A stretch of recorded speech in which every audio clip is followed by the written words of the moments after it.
Good afternoon. Welcome to the June 17th, 2020 regular City Council meeting. If the clerk can call the roll. First, Vice Mayor Lam. Here. Councilmember Baca. Councilmember Koo. Here. Councilmember Vinker. Councilmember Here. Councilmember Lithcott-Hames. Here. Mayor Here. For the 6 present. Thank you. That brings us to special orders of the day. We have 3. Our first one is a proclamation for June 2024 as LGBTQIA+ Pride Month. I've asked Councilmember Lithcott-Hames to read the proclamation. Thank you, Mr. Mayor. Palo Alto proclamation on LGBTQIA+ Pride Month.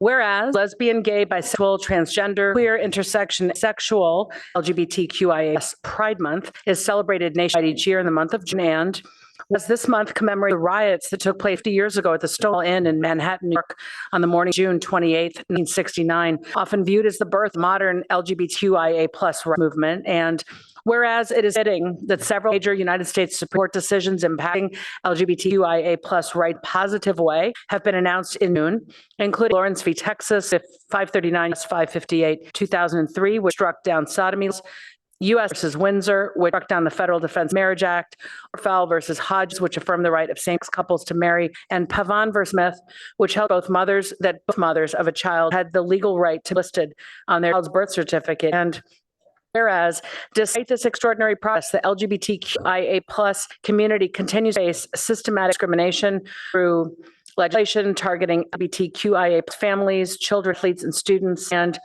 where Palo Alto has a diverse LGBTQIA+ community and many allies, and the City of Palo Alto is committed to supporting visibility, dignity, and equity for all people in the LGBTQIA+ community. And whereas we will continue to push back against the forces of hate and intolerance to ensure all feel safe and welcome, we continuously create spaces to assess the needs and explore ways to provide more services and resources to our LGBTQIA+ community. Acknowledge how the need for education and awareness remains vital to end discrimination and prejudice. The city is offering training opportunities. City staff enhance their knowledge about gender, gender identity, and gender expression, expanding the tools available to sustain an environment of inclusion, action, and belonging.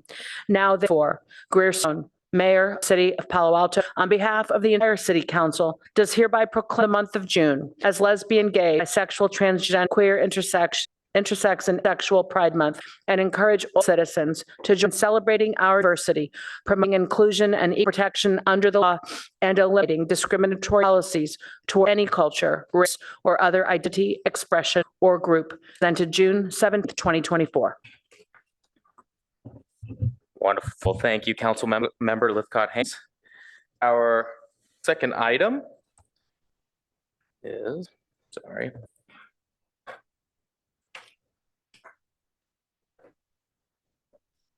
Our second item, proclamation recognizing department boards and missions, commissioners and board members. So tonight we are going to be adopting proclamations recognizing and thanking department commissioners for service. Boards and commissions are established as advisory bodies to this council of community volunteers that provide essential feedback on matters of importance to the community.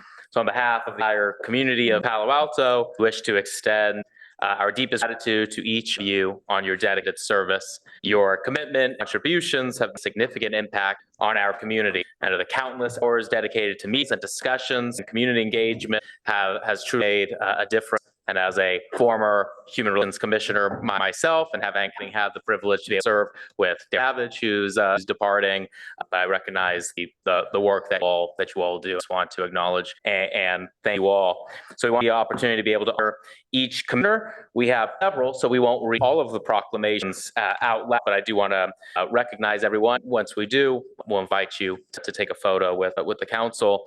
Gogo Heinrich, 3 years on the Historic Resources Board.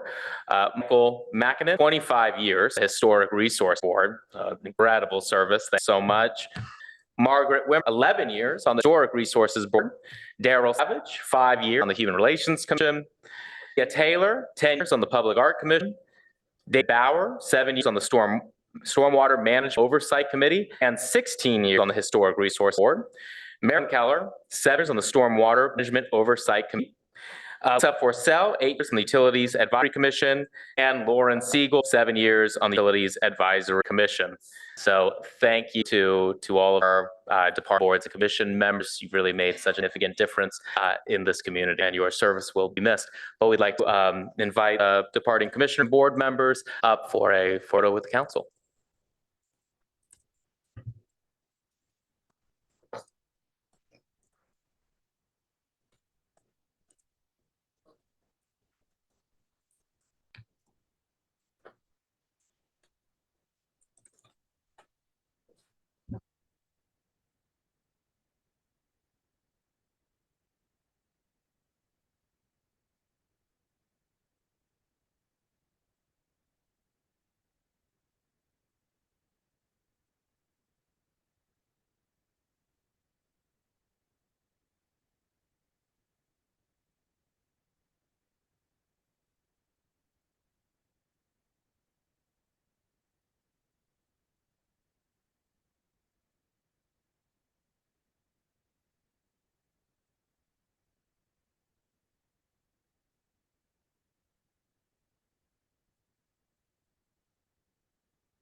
Sorry, on one section, Daryl Savage served 17 years on the Human Relations Commission.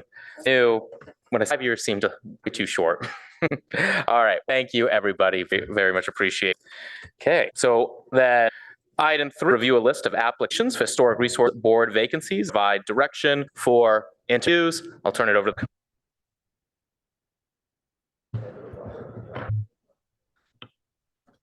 All right, good afternoon, City Council. So we have a brief description, presentation to align the vote results, historic resources candidate interviews.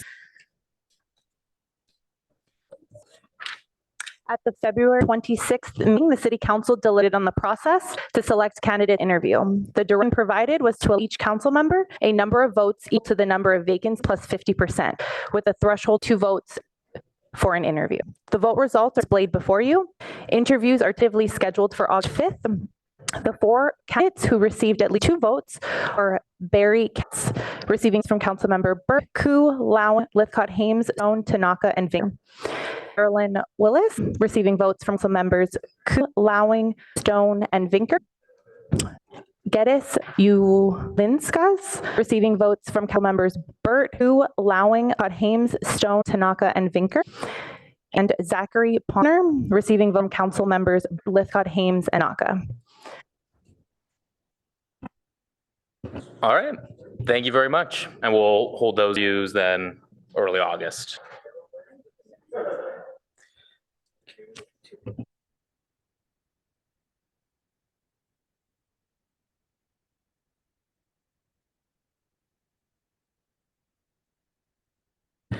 All right, moving on to closed session, then our conference with the attorney regarding existing litigation, Eric Figueroa and others, or City of Palo Alto. Do we have any public comment?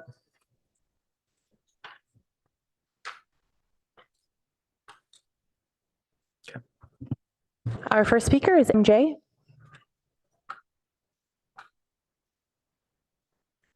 So we all know this is the beautiful, beautiful Black Lives Matter mural that was on University Avenue, a good portion of it in 2020. And then some officers, this case involves, some officers decided to file a lawsuit to say that their seats were put at risk, that they felt that they were being harassed on the job harassment.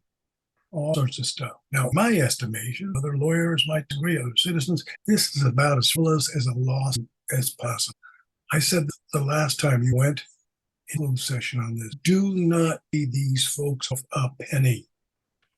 This case played out.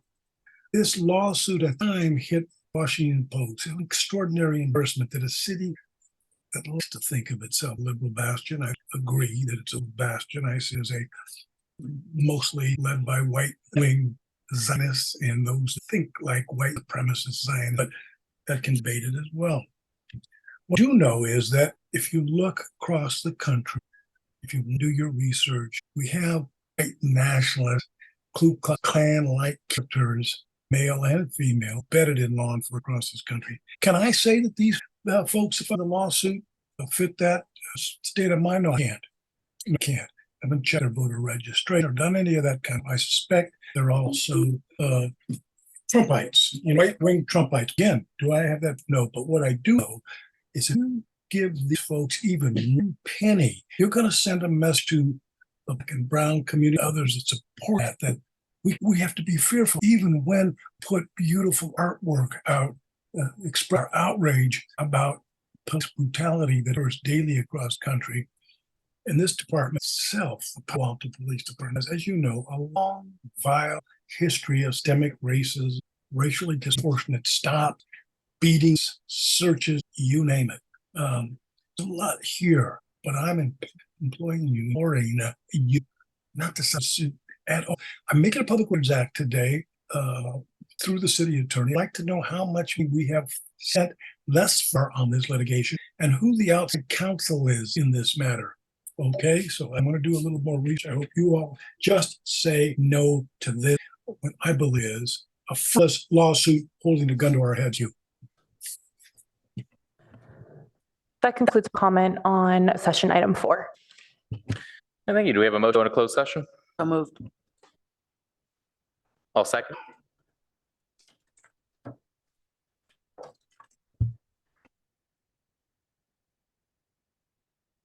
Councilmember Scott Hames? Yes. Councilmember Vinker? Yes. Councilmember Burt? Vice Mayor Lowing? Mayor Stone? Yes. Councilmember Koo? Yes. Motion carries 6-0-1. Councilmember Tanaka. And Thank you. Our closed session is asked to take 90 minutes, but it is an amendment. All right, we're back from closed session, no reportable action. We'll continue with our agenda changes, additions, and deletions. Mr. City Manager. Thank you, Mayor. There were a number of changes reflecting the amended agenda that was issued last Thursday, but no changes since that time. Thank you. Now we'll come to public comment. Madam Clerk, how many speakers we currently have signed up? I have 16 requests to speak. Okay, 16 speakers, and that's in groups? We have no requests. And hopes. All right. Well, then, if you intend to speak, please put your comment card in now or raise your hand. Oh yeah, sorry. Only comment cards. And we'll close after I give a few reminders. So just to remind the public of some new policies the council has recently passed. We're no longer allowing virtual speakers. All speakers do have in person. Well, we are also capping total speaker time 30 minutes. So if a comment goes beyond 30 minutes, we'll have to move the public comment to the agenda. So you would like to speak, please submit your cards now. We're going to do, since it's as long as it stays under 20, we'll 2 minutes per speaker. So first, importantly, City of Palo Alto values inclusion and tolerance. We should create a safe space for all to express their views. So any intimidation or harassment of anyone in this room will not be tolerated. First Amendment protects individuals' right to express views in this public space. And while we are able to implement reasonable time, space, and manner restrictions, we can't prevent the speaker from expressing views, no matter how much we may agree with it. If the speaker is saying something you disagree with or you find troubling, you are welcome to excuse yourself from the room until after the person finished their comments. We won't tolerate members of the public interrupting a speaker. Everyone is guaranteed their time to speak, but your time is going to be limited to that 2 minutes of comment. So please withhold all your commentary, both during and after when someone is speaking. And we ask that you don't clap or make any verbal remarks, as they may make people feel comfortable and express views. Finally, we ask that you honor people's personal space and right to express themselves and respect each other and respect the forum that we have created for people to share their perspectives. Okay. Well, and with that, begin. Our first speaker is Zarali A, followed by Patty I. Hello, Council. I moved here 6 months ago. I knew it was to be expensive to rent in Palo Alto, but I did not expect our options as limited.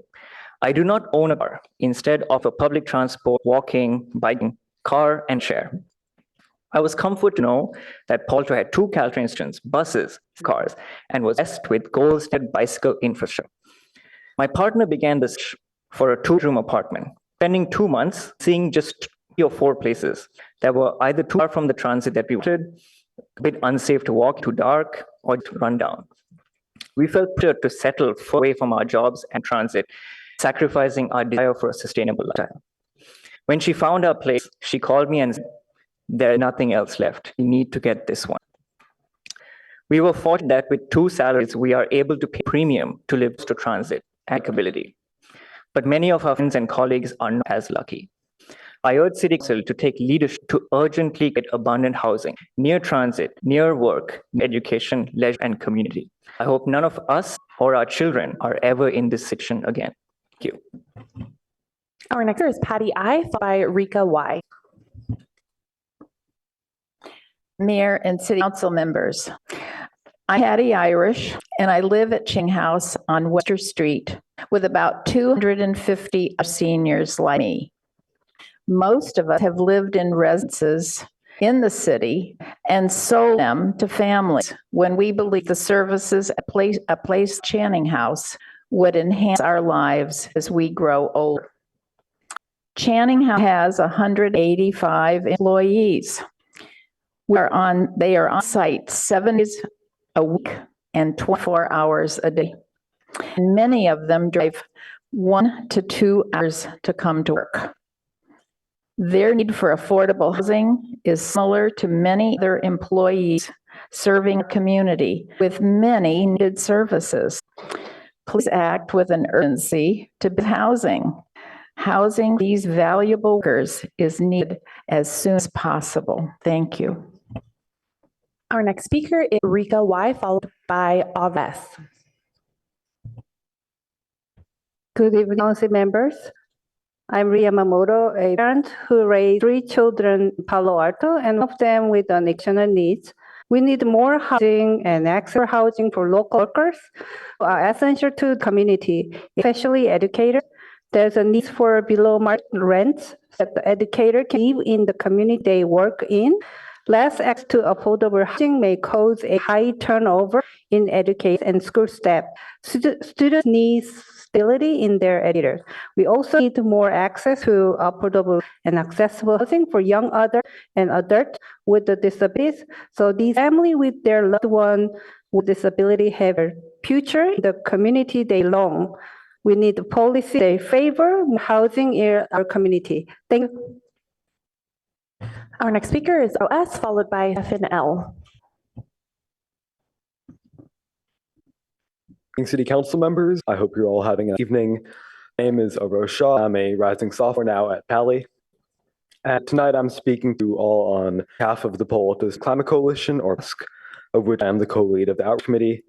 On behalf of Pacc, I would like to thank the and its staff for their amazing work on our Vision Reach Code, as well as their timeliness in terms of bringing it to council. I'm also here on behalf of Palo Alto Forward to emphasize the importance of increased availability of full housing in regards to climate and youth. To put it simply, Palo Alto has over a 3-to ratio in jobs to housing. To put even more simply, that ratio is really out of whack. I've talked with people while tabling at the farmers market who say that they have to drive 2 hours, 3 hours to get work in Palo Alto, and a family who lives in Palo Alto, but they can't afford in Palo Alto. Talked with people whose experiences are very hard because they aren't fortunate enough to live in Palo Alto, and I acknowledge that it is hard, and I also acknowledge that we need housing. I'll explain why in a second. We have a lot of people who work here, not a lot of houses.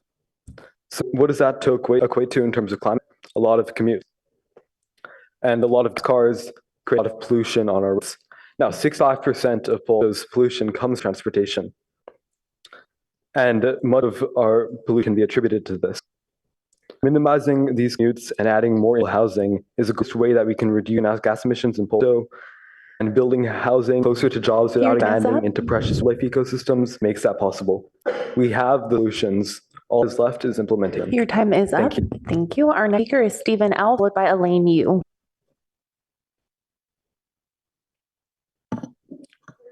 Hi, I'm Mayor Stone and council members. I'm Stevie. My wife and I live downtown about a block from here and enjoy it very much.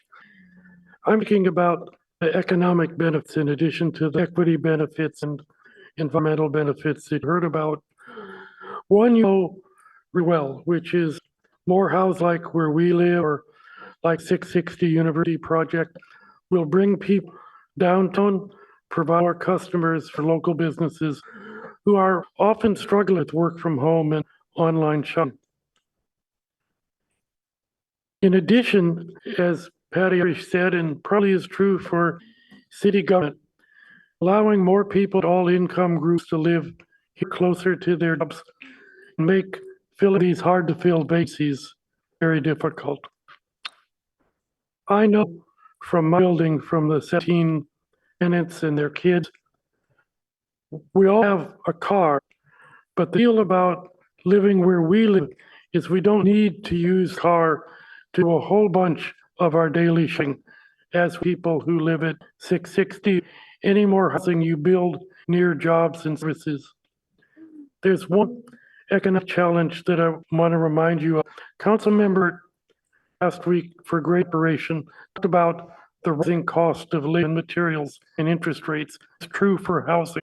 I hope the city can address that, reducing the time of review and approval, and also reducing where possible the cost that city imposes on applicants. Your time is so up. we have more applicants. Thank you.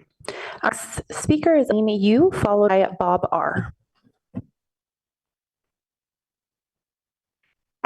Thank you, council members.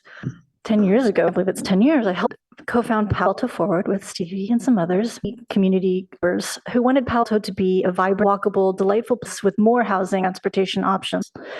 Unfortunately, 10 years later, the housing crisis is worse. The shortage is more severe. The price is more falling, really, simply because we haven't built housing.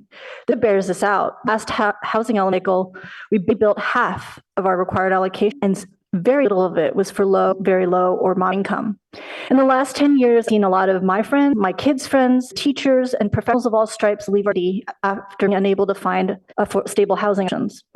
My day job is as a multi-affordable housing architect. I've had the honor of being in many cities, Bay Area, and I know that cities are the ones that have the destiny to shape their own rules. It is the responsibility of cities to shape policies that will create more homes, worth more homes.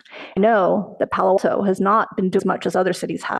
I know we can do better. We're a major economic hub, strong jobs, services, awesome transit-oriented zones. It's the ideal place for housing. We just need to incentivize it. As a resident, asking you as a resident, I want Palo Alto to create more homes for our neighbors, for our parents to in, for our kids to raise their families in. We need more homes for our teachers, mentor our kids, more homes, nurses and caretakers care for our community members, more homes for city employees to live in the community that serve. We need more homes so you can live near jobs and active transportation. Nobody's going to bike 50 miles away. And we need them to be close so they can live their best lives and spend money at shops and our services, restaurants.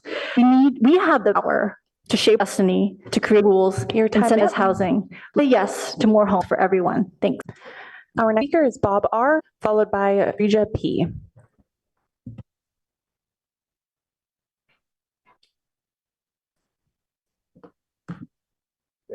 Can you hear me? Okay. Thank you for the opportunity to speak for all that you do for this Palo Alto. My name is Bob Resser and live at 159 Seal Avenue. I'm there for 22 years. Here in opposition to proposed tunnel underpass. The City Council's expanded Community Advisory Panel voted 6-3 in favor of closing Churchill, rather than building the underpass tunnel. They did that without any consultation with the affected community. The tunnel, forgive me, the proposal calls for the take of private property and will cost hundreds of millions of dollars. There are better alternatives, as the XCAP study found. We urge you to stop the grabbing for property, like the grab property for property takings, reconsider the proposal, and work with the community to find a more reasonable solution. Thank you very much. Next speaker is Rija P., followed by Kriti B. Evening, council members. My name is Shrija Palluri, and I'm the Government Affairs and Policy Associate at Toronto Wireless, a technology startup headquartered in the Bay Area. Last year, we raised over $250,000 the Valley Medical Foundation at our inaugural Starsides community run to support and celebrate frontline hospital workers in recognition of selfless service throughout the COVID-19 crisis. This year, we ask you to join us on Saturday, June 9th, for our 4th annual Bloom Energy and Toronto Wireless Starsides community run to raise $306,000 for the Valley Foundation, 3,000 paying participants, and 400 volunteers. Today, we have 3 requests. First, please register yourself and your family at starsandstride.com. For elected leaders, please sign up under the elected official/executive K challenge. We also have virtual options available for those who cannot in person.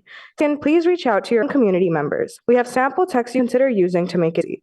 Third, we are honored to work with your professional staff to be included in any online communications between now and race day. We have an opportunity to gather to celebrate our frontline healthcare workers. Please join us in Disco Meadow on June 29th and spread the word out your communities. Thank you so much for your time. Our next speaker is Kritzy B, followed by Ben L.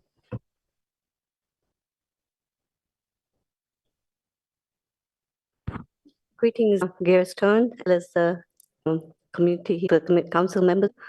My name is Kirti. I am actually the Martin Luther King Artist Residency participant of 2020. I really appreciate you giving me this. I did residency through the council as well as with the public art program, so I thought it was really important today for me to my voice forward. I selected specifically housing insecurity, sense of belonging and inclusion.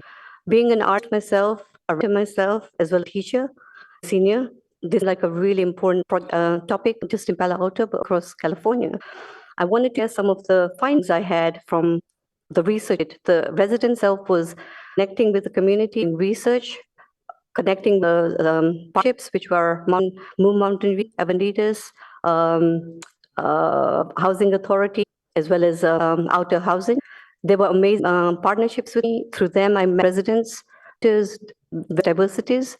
I think it's really important for you as members to read. My report is in the public arts website under my name. And the report has many from diversity of communities in Palo Alto. And I hear cheers, I hear singers, I hear all these individuals coming forward. But collective, I heard all these voices. I created creative workshops and the listening circles. They were so desperate to bring their voices forward about the challenge of not having housing, affordable housing. So I implore you, council members, to read the report, which are actual authentic voices of the community. One of the major things that I learned from the project is the sense of belonging. Majority of people really loved Palo Alto. They want to live here, and their children to live here. So please consider the low income. Thank you. Our next speaker is L, followed by Gary G. Can you hear me okay? Hi, my name is Ben Linder. I'm a Palo Alto resident. I'm an Israeli American. I'm a liberal Jew, and I'm a progressive and a Zionist. I'm here to talk to you about Gaza, the speaker tonight about this subject. Last week, Israeli commandos rescued 4 hostages from Gaza, and Israel broke out in celebration. Unfortunately, the cost was over 200 civilian Palestinian lives. So I'm here to ask you for Palo Alto to stake out a moral stance on this subject. And I know that the city council said that it is Palo Alto's place to stake out such a position. But I want to tell you about what Palo Alto means to Israelis. You see in front of you the banner for the most popular television show in Israel today. It's a drama. It happens to be called Nobody Leaves Palo Alto. It's a coincidence, but what it does is it expresses the level of respect, the level of admiration that Israelis have for the hub of everything that is high-tech, everything that is progress, and everything that represents the American dream. And because of that immense respect that Israel have for Palo Alto, this council and this city, we owe it to ourselves to stick out a position and to use our leverage. Because when we do make a statement, it'll make a lot of headlines. They're going to be positive, they're going to be negative, but it is not anti-Semitic to be critical of the Israeli government, just like it's not anti-American to be critical of Donald Trump. Thank you. Our next speaker, Gary G, followed by Anja L. Thank you for the opportunity to speak. I am all here to try to convince you that the proposed Seal Avenue underpass is not a good idea. This was previously considered as part of a years-long XCAP study, which included domain experts, potential actions mitigating possible future increase in Caltrain traffic. It was rejected. It's unnecessary, expensive, unsafe, and damages the neighborhood. It's unnecessary in part because there is already a tunnel just 3.5 blocks away at California Avenue. My neighbors are in the process of asking Palo Alto High School students whether they would use tunnel. Unsurprising, kids that live north of Seal don't want to backtrack Seal. Kids that live south of Cav will use the Cal Ave tunnel. Very few kids will use a tunnel at Seal. This tunnel will cause safety issues. In addition to the danger of kids going through this long tunnel at night, students heading to Pali High will have to initiate the very narrow streets of Southgate. Also, this will necessitate another, undoubtedly expensive, solution for them to cross from Southgate Pali.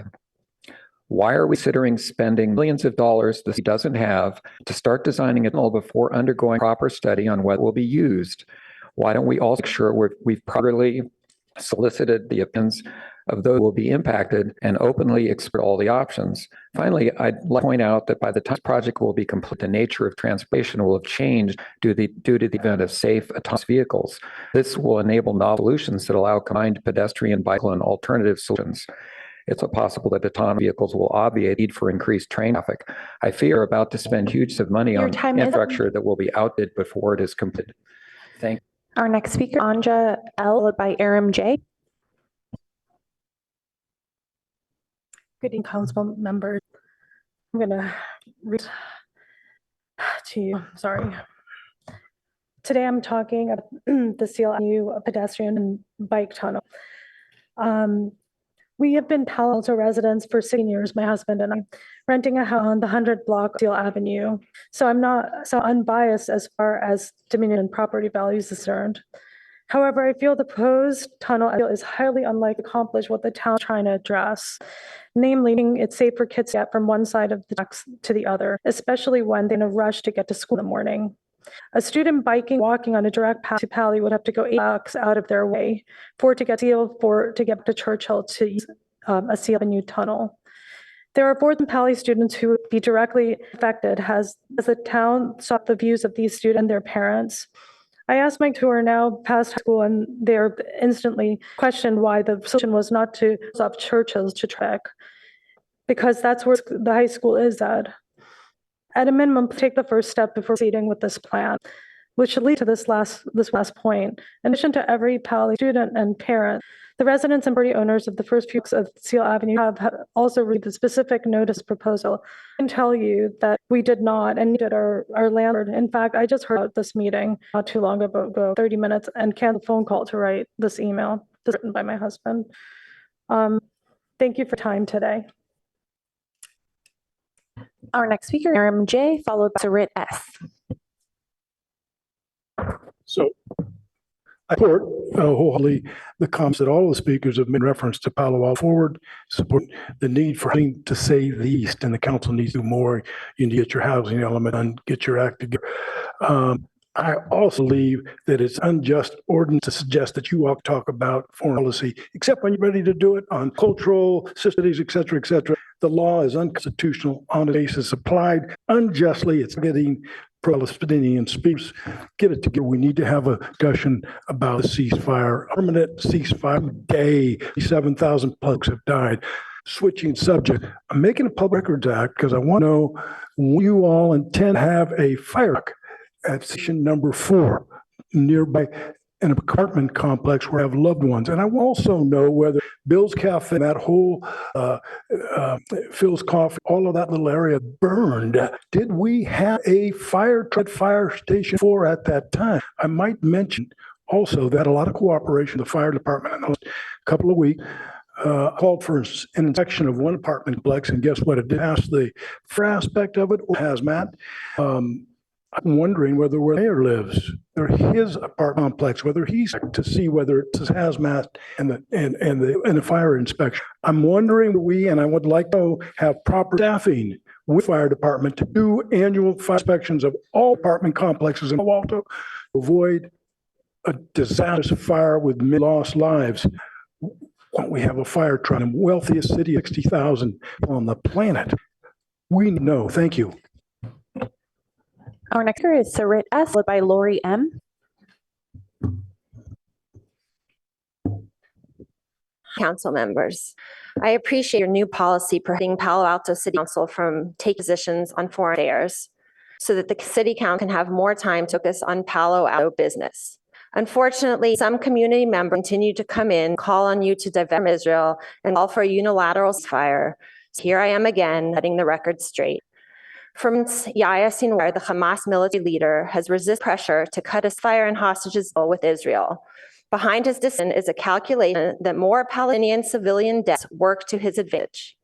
After the massacres on October 7th, we know that he has regard for innocent Israeli lives. Now, dozens of messages viewed by the Wall Street Journal, which seem sent to ceasefire negotiators, he's shown a cold disregard for innocent Palestinian lives.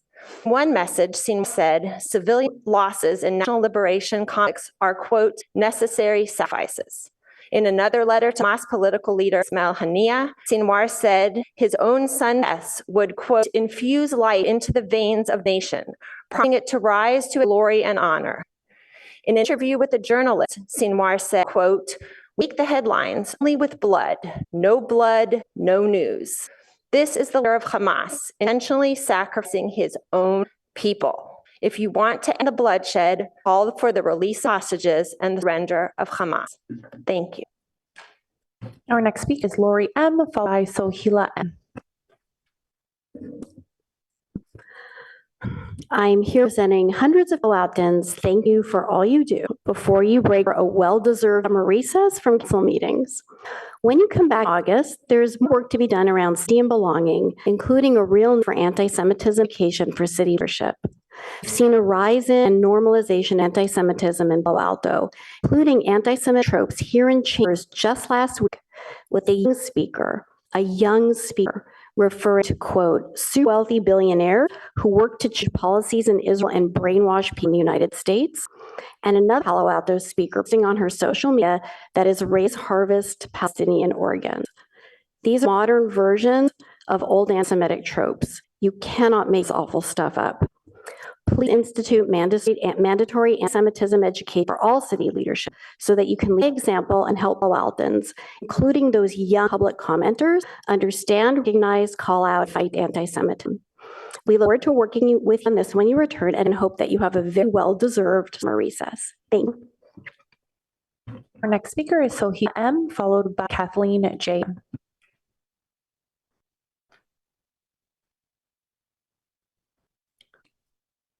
Good evening again, honorable city council members. Sohaila Mozai with Ability Pass. Your decision to support Ability Pass's $150,000 grant request is vital and is very, very urgent. It is important not only for Mitchell Park Place residents, people we serve, our seniors, but also for the entire Palo Alto community. We need upfront funding to start our programs, which is why we are reaching out to you. But once we have your help launching our services, we will be able to sustain them. We are planning to match support in our fundraising event in October, and you'll all be invited to witness the impact. Just last week, after the council meeting, a few people came to and thanked me for the work we do for our community. A wonderful woman came to me, hugged me, tears in her eyes, shared that her son, who was benefited from our services at a younger age, has grown to become an astronaut researcher. Thank you for being part of our journey and for standing with us as we define what is possible for our city. Thank you so much. Our speaker is Kathleen J.M. Thank you for your time. And Julie, I want to point out how much I appreciated you drafting on the spot to include closure of Churchill as an option. So I very much want to acknowledge that and appreciate it. I want to bring to the council's attention documents that are still up, one of them talking about the comparisons of the different alternatives available to us. I sent it to City Council today, so it'll be in your box. There are so many differences here as we know them and as they're offered to include that to have an underpass does not require any private property acquisition. That, me as a resident of Alma, is key. But yet that was the information that was provided and is available on the site. It's in your box. It also stated that it preserved the traffic flow. Certainly doesn't us. In my area, we're going to have to take side streets all the way to out. So that's another, I'm trying to be really selective with my words, another connect.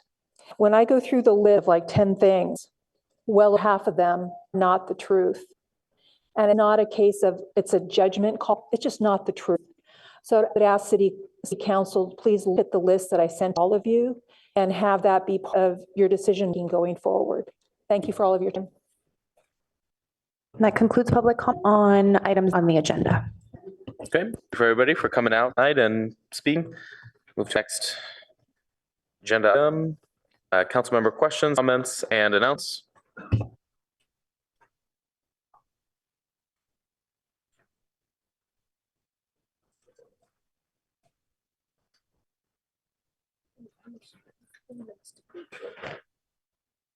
Depends on.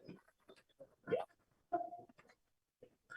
Okay, seeing none, I'll announce Vice Mayor Lowing and I attended the Stanford graduation ceremony yesterday to honor the class of 2024. Melinda Gates was the keynote speaker, gave a pretty inspiring speech, and it was overall a really great ceremony. Okay, we'll move on to the consent calendar. Calendar item 5 through, it's a lengthy one, 527. Do we have any public speakers on the consent calendar? Just for clarification, item 27 was actually removed from the agenda. It's 5 through 26, and we have consent calendar AA1 that was added. Thank you for clarification. Any public comment? Yes, we do. We have 2 requests to speak.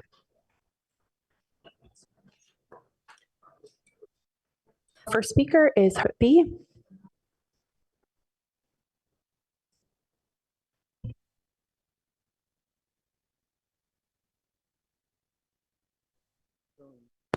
And Councilman, I have items. I'll try to be brief each one. I sent a note on 3 of them. On item number 11, downtown streets team, among other things, is clean streets and parking lots and the entire street right of where there are park lot and closed streets. And the municipal code requires owners or tenants who control a property under section 9.48.05 be responsible for cleaning their own sidewalks. So it seems to me that you should review this and have them back, bring it back to you with the properties paying cleaning the sidewalks, and for the parklets for cleaning the rest of the street right of way, because technically turning into a sidewalk, they should be paying it. Just as the permit holders in the parking lots should be responsible for cleaning those rather than out of general city funds. On item number 12,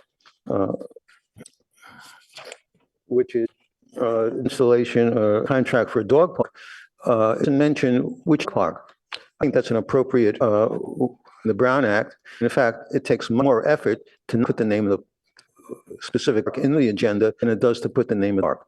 So I believe that should also be removed for your agenda. Item number 4, which is the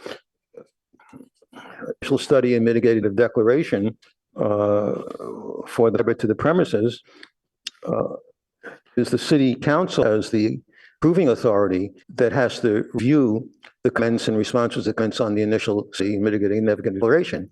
And they're omitted, and it's in fact admitted that you're not doing it because the solution is written that city staff did it.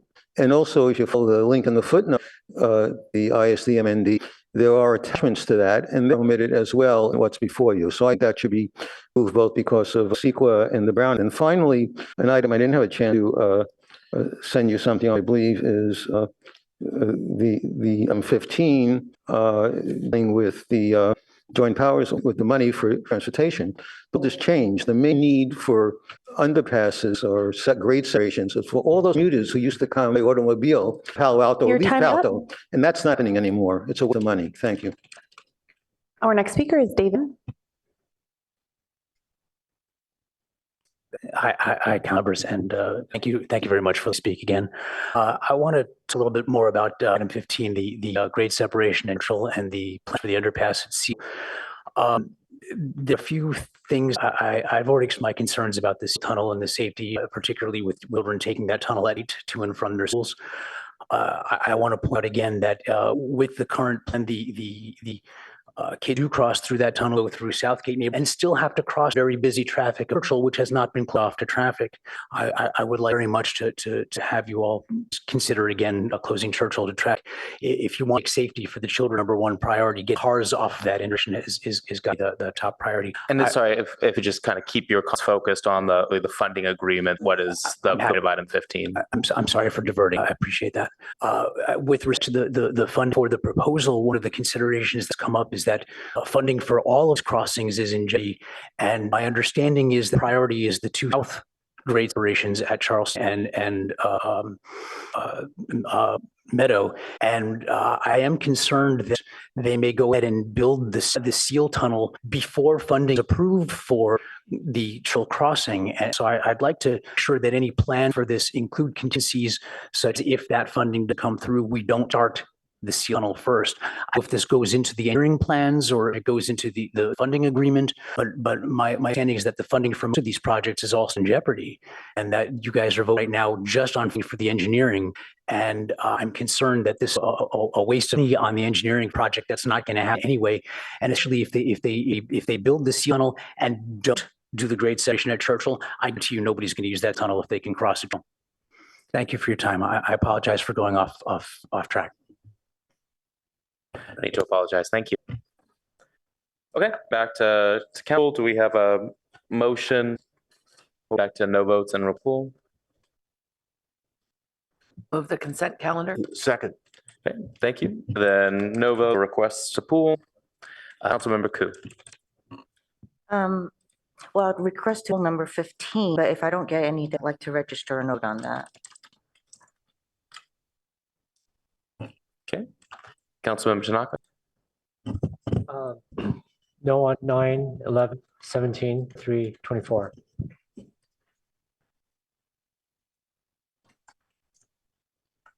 Oh, and also, let's see.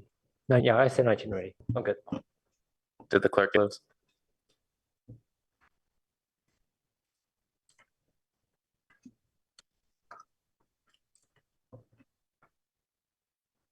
Councilmember to confirm that's 9, 11, 17, 19, 23, and 24.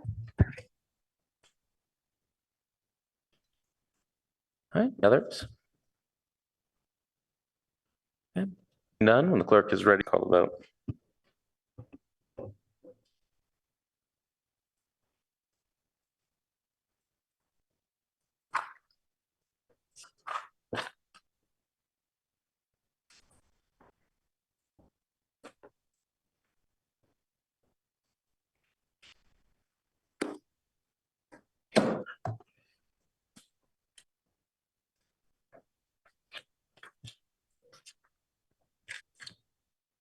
Councilmember Koo. Yes. Councilmember Burt. Yes. Vice Lowing. Yes. Mayor Stone. Yes. Councilmember Lithcott Haynes. Yes. Councilmember Vinker. Yes. Council Tanaka. Yes. Motion carries. Thank you. Councilmember Koo, would you like to speak to your then no vote? Yeah, I registered the no vote on number 15. This is approving the funding agreement for the Federal Railroad Association for the city to receive $6 million for preliminary engineering and environmental studies of the conceptual of grade separation alternative that are flawed. The advanced separation alternatives are ones that show the taking of people's homes. And as we council members and members of the community taught housing is a human right, you take these actions to take away their homes.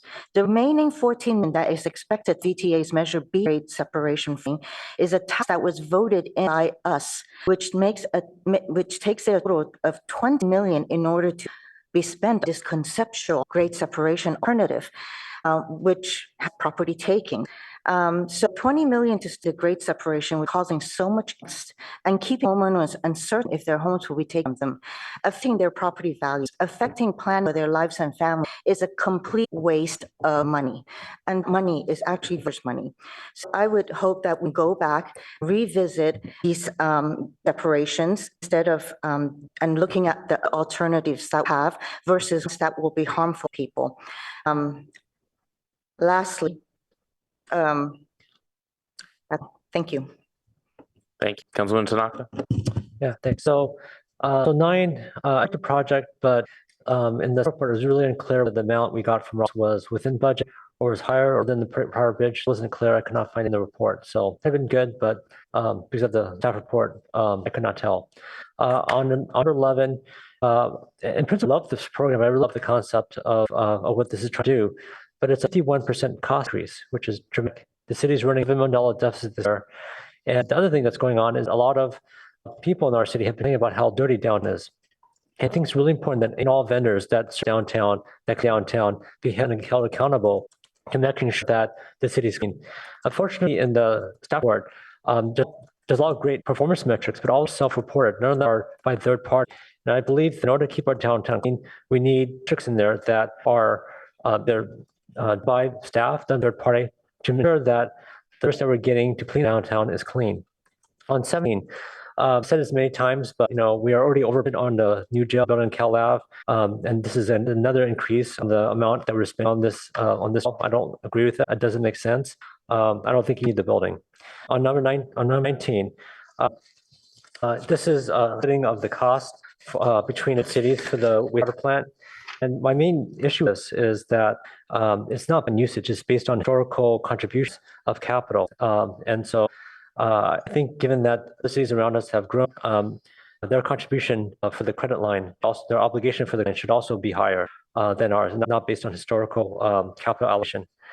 And then 23, this is consistent to the prior vote on this before, so I'm not going to talk about that. And then 24, I think years ago it would have been great to have arbitrated premise. I'm a huge fan of, 2 high-speed internet tomorrow, so I know the importance of this. But I think we're too late, and I believe the city's going to be able to do this in a cost-effective manner that people are going to want to use. I think we're late on this. So I think we should put more money on this project.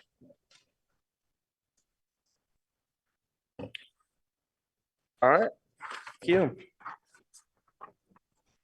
Put on to city manager. Thank you, Mayor. City Clerk, could I ask for your assistance with just a few slides here? This will be pretty quick. Thank you. Slide, please. Just want to note for council and community awareness that, just by way of background, that the council is aware the department has been collecting demographic data on stops, and excuse me, that this is pursuant to state law as the Racial and Identity Profiling Act, RIPA. That information collected since calendar year 2022. The department and working with our IT department and others have today posted the 2023 data that is now available on this website here at page cityofpalo.org/PAPDRIPA. And that information is available that would allow users to be able to analyze or evaluate a variety of stops, both in terms of demographic information on individuals involved, as well as both the basis and outcomes of those stops. Again, appreciate the work by the police department in particular, and this actually involves every officer on the street that is involved in stops to collect the information, as well as all of the follow-up information follow-up work that is reflected in this information now available publicly. Next slide, please. A quick cap of upcoming events through the month of July, really starting the upcoming week with the Yoga for Harmony and Peace, which is this Saturday event shown here on June 22nd. In addition, we've got the 4th of July Chili Cook-Off and the Municipal Services Center Open House, and a number of events throughout the next number of the month and through the balance of summer. So really invite community members to take a look at our events, and certainly something for everyone. Next slide.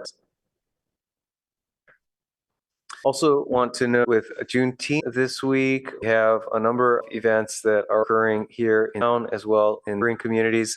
Here, we will have the Palo Alto Ringata Library event happening on Wednesday, Juneteenth at 3:30 p.m. Noted here a couple of events in near communities, Redwood City, as well as Los Altos. We basically reported on events that occurred this past week. Next, please. And finally, just to note, the City Council's last meeting of this fiscal year will occur tomorrow. This will start of 4 p.m. With starting point being the report from the Human Relations Commission related to lived experience of Asian American, Native Hawaiian, Pacific Islanders. Again, as the mayor and city clerk noted in our agenda that I will only accept public testimony in person, not via Zoom or remotely. Also, you have a community development block grant, annual action plan, the proposed Buena Vista Mobile Park streamlined review, and actually, this is not correct. We are seeing here the North Fork Coordinated Area Plan is not correct. Tomorrow evening, we'll be hearing. What was it? Boy, thinking. It is Rail grade separation coming back. Yes, thank you very much. The grade separations item. So NVCAP will be coming back to you August 5th, as well as scheduled the Castellet Transportation Demand Management Plan, as well as throughout August and upcoming meetings, we're planning to have your board mission and committee plans coming back to the council. With that, that completes my comments. Thank you very much. Thank you. Brings us to our break. We have a schedule for 15 minutes. Is that fine, or do we need, or is 10 enough? What? Yeah. All right, let's go 15 minutes. And we'll be back. Oh, mic is frozen. 7:21. Okay, so 7:36.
All right, we're coming back from our break.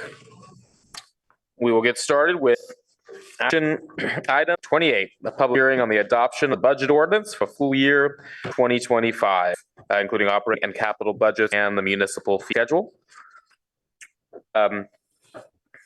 So this item includes the following specific actions: option of the fiscal year 25 operating capital budgets in the fiscal year 2025 city table organization and the changes to the municipal fee schedule, actions of the fiscal year 25 to 29 capital improvement plan, adoption of a resolution determining the appropriations limit for fiscal year 25, acceptance of the June 30th, 2023 biennial actuarial valuation of Palo Alto's retiree healthcare plan, and approval of funding of the actuarial determined calculation for fiscal year 2025 and fiscal year 26.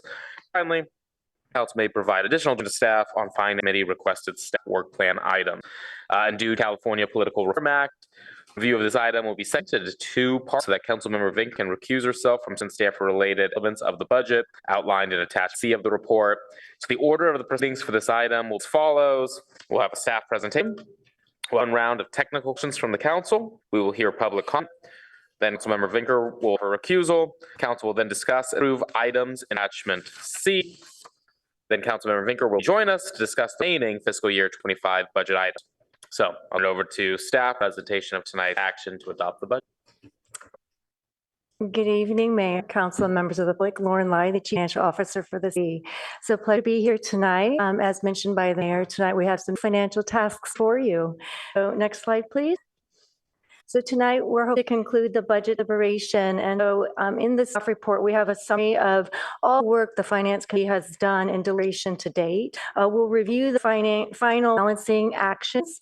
We'll summarize the staff work plans for fiscal 25. And also as a part of, administratively, as a part of tonight's action, we will be looking towards updating the municipal fees, the appropriate limit, and also the retired health actuarial rates and contributions. So the goal tonight is to adopt the operating budget, the capital budget. Next slide, please.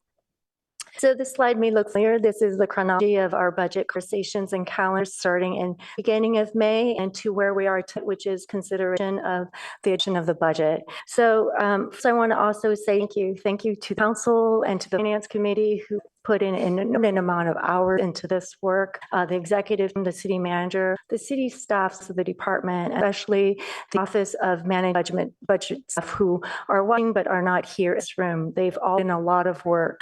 Before I turn it to Paul, I'm pleased to say that this is a balanced budget. It's forth a path to continue high quality service that the community deserves and expects. Importantly, also, it's on fiscal stability, continuing to be innovative in that we provide service and a focus organizational resilience so we can continue that strong path forward.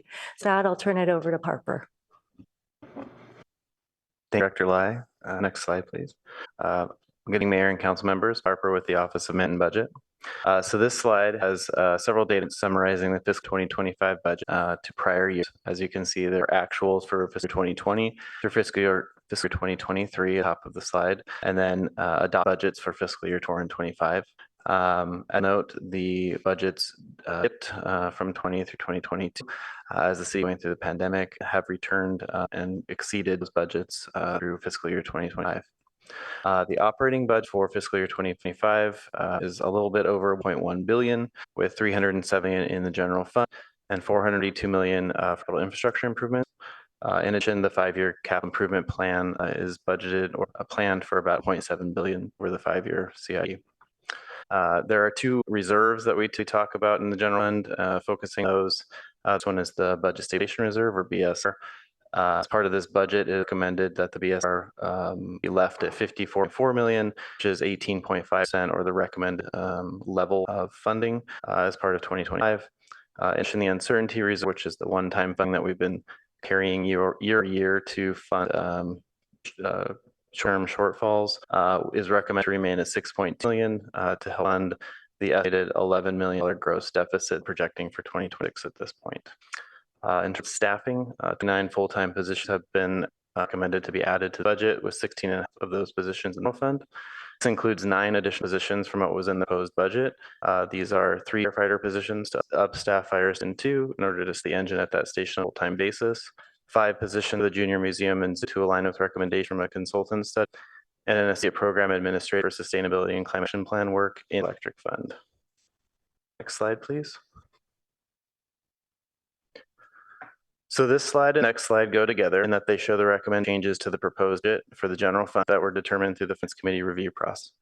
This slide shows the changes in expenses, sorted dollar impact in fiscal 2025.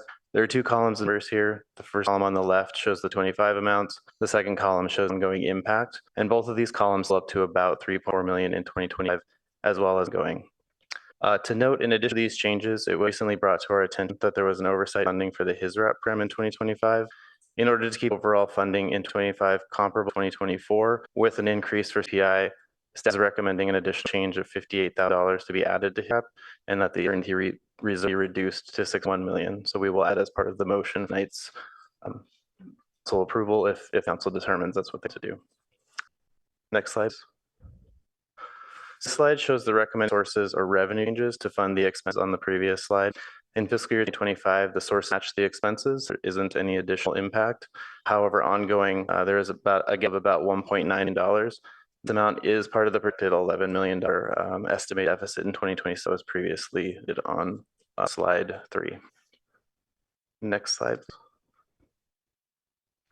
So the previous two slides displayed recommended changes in the general fund. This slide highlights changes in other funds. They include the Associate Sustainability Program, in the Electric Fund, as previously mentioned, investments in the Gas Fund due to equity trans changes to the general fund, as well as changes to capital projects that are to continue those projects to 2025 and going.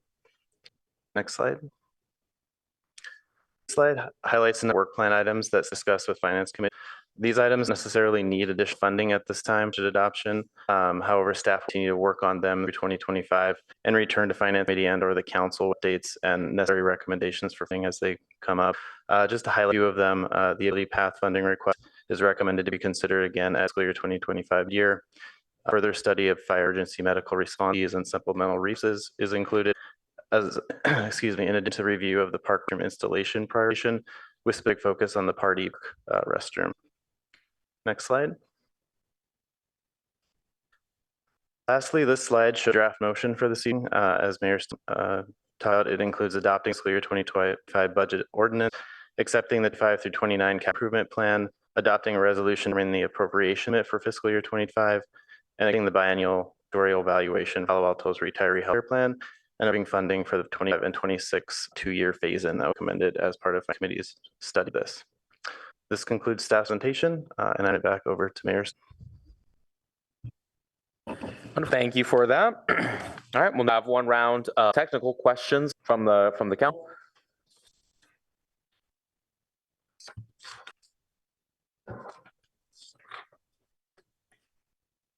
Or Lithcott Hames. Thank you, Mr. Mayor.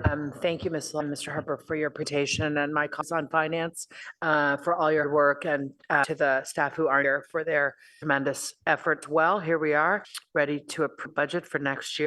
As a technical matter, I'm confused about the Junior Museum Zoo allocation that happened to be your report, Harper. Twice we have listed review and alternative approach. Sorry, wrong item. The Junior Museum, the Palo Alto Link. Review an alternative service approach, Palo Alto Link, with reduced net costs. And we get FY25 savings of 223,000, ongoing savings of 60. And then on the next chart, which seem to be mostly cost items, we have the same description, review an alternative approach for Palo Alto Link, same exact description, and then 177,000 as a savings and 340 ongoing. So I'm just trying to reconcile why we have two different line items effective for the Palo Alto Link. Sure. Thank you for the questions, member. So this is a combination. So the direction for this item was to come up with a net savings of $100,000 for the program. And so what this action is in 2025, it increases revenue from Stafford in order to cover a portion of the costs and decreases expenses by the subsequent amount, $170,000, in order to get to $400,000 savings.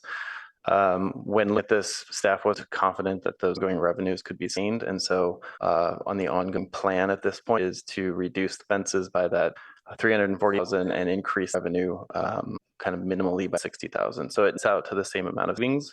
It's just the way that it's programmed into the 25 action and the ongoing action. Thank you. And Junior Museum and Zoo, do I have it right? We're looking at an increase in the cost of attendance from $10 to 15 in peak hours, which we expect yields increased revenue of $350,000, and we're also allocating expenses to tune of $509,000 for new staff, ticketing, and motion, which is expected to be $509 fiscal 25, and so to as an ongoing expense annually. That's correct. So is that a net loss? We're expect 350 to come in and increase revenue with our hike in ticket prices, but we're expecting to outlay in the same year 509,000. So we still have a loss of 159,000. Correct. So there will be a net cost to continue to provide high quality service in this at this facility for animal care, for promotion, and to keep up the quality of the experience. So yes. Okay, thank you. And on the municipal fee schedule, I that the impact fees for multifamily units still seem problematically high in connection with the housing element. Indicated that we're hoping to put it in the housing element that impact fees be more equitable as in single family homes and family homes. Right now, all computed by unit. And I think we were saying we were going to go to a square footage or a different calculation that would result in these smaller dwellings like apartments, ADUs, townhomes being fairly assessed when it comes to their impact fees. Right now, it's sort of expensive, sort of per square foot to have a smaller place. We had, just as a matter of housing, we were told it was going to come for us in May. I see it as not yet reflected in a municipal schedule for the coming year. And I just wanted certain that someone's got a pin in this, come back to us to fix. Oh, would you mean to reply to that? It's on plan schedule for this late summer, early fall to Finance Committee to be reviewed. Okay, thank you very much. You're welcome. That's it for me. Thank you. Councilman? With regards to Fire Station 2, you have the 3 employees that are going to be coming on, but before they come on, is that fire station going to have water using overtime dollars, or that not something for?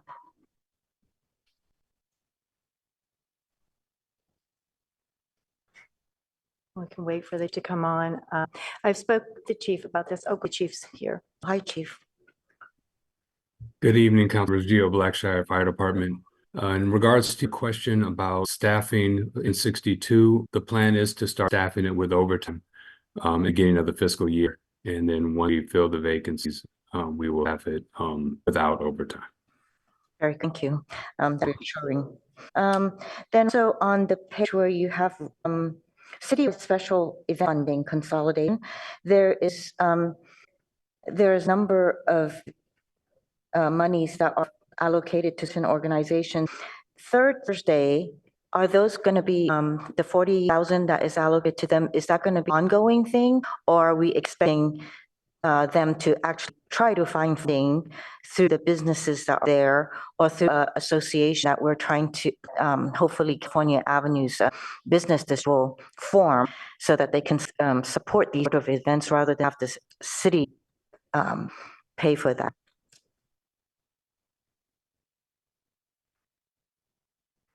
Steve, you want to answer? I see you came up. Spogliardo, Assistant City Manager, to answer the question. So the $1,000 represents the community organization funding request that we received from Thursday for this year. Ongoing, it would be an annual conversation with Third Thursday about what level of funding they're requesting and level of funding council will provide. I will note the amounts indicated on the slides and transmitted to council represent the amounts that were requested by each organization, and that we're developing a process to figure out the discipline of funds as we go forward. Okay, as long as it's not ongoing and that we're looking for them to find other means. I also would like to understand for Palo Alto Transportation Management Authority. So they said that, so it's recommended, and I think it's appropriate, extra 200,000, making it a total of 400,000 to maintain current service levels Why do we need to double that in order to maintain current service levels? And what are current service models? Okay. Good evening, Philip Kami, transportation official. So a bit convoluted, but just to stack, the TMA was funded historically at different levels. How during the pandemic had much less use, and so they were to have some savings that they were able to use at the time.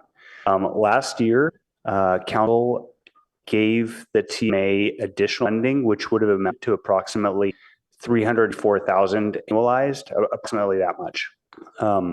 So 400,000, which is the current, I believe that's being recommended funding, is very similar that amount on an annualized basis, but also noting that the demand for the TMA service has risen significantly throughout time.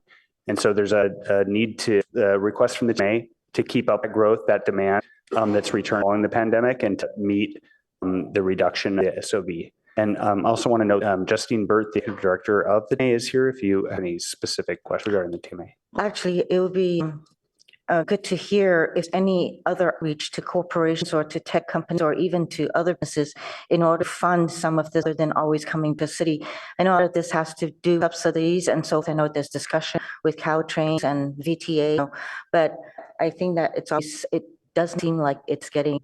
We're continuously giving seed money for funding this effort. So it would, I don't know if Justine, Ms. Burks to talk about this. My question was maybe, we see anything different rather than us funding it continuously? If there's no answer to that, then I will finish my questions. I believe the executive director Is it okay, of the Mayor? TMA would like to. Thank you, Ms. Hi, Councilmember. Could you please read the question to make sure? Question was, do we see in the future that there will be commitments from some of the companies, the businesses, in order to help fund the TMA for the services that you provide?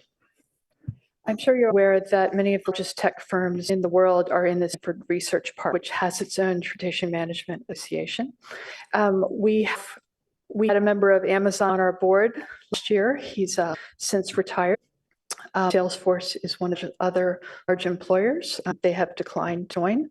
So mainly who we're seeing are the small shops and restaurants and grocery stores. We have 5 currently. So the Pacific Hotel Group, which includes Sheraton, Westin, Clement is a member, Patagonia is a member.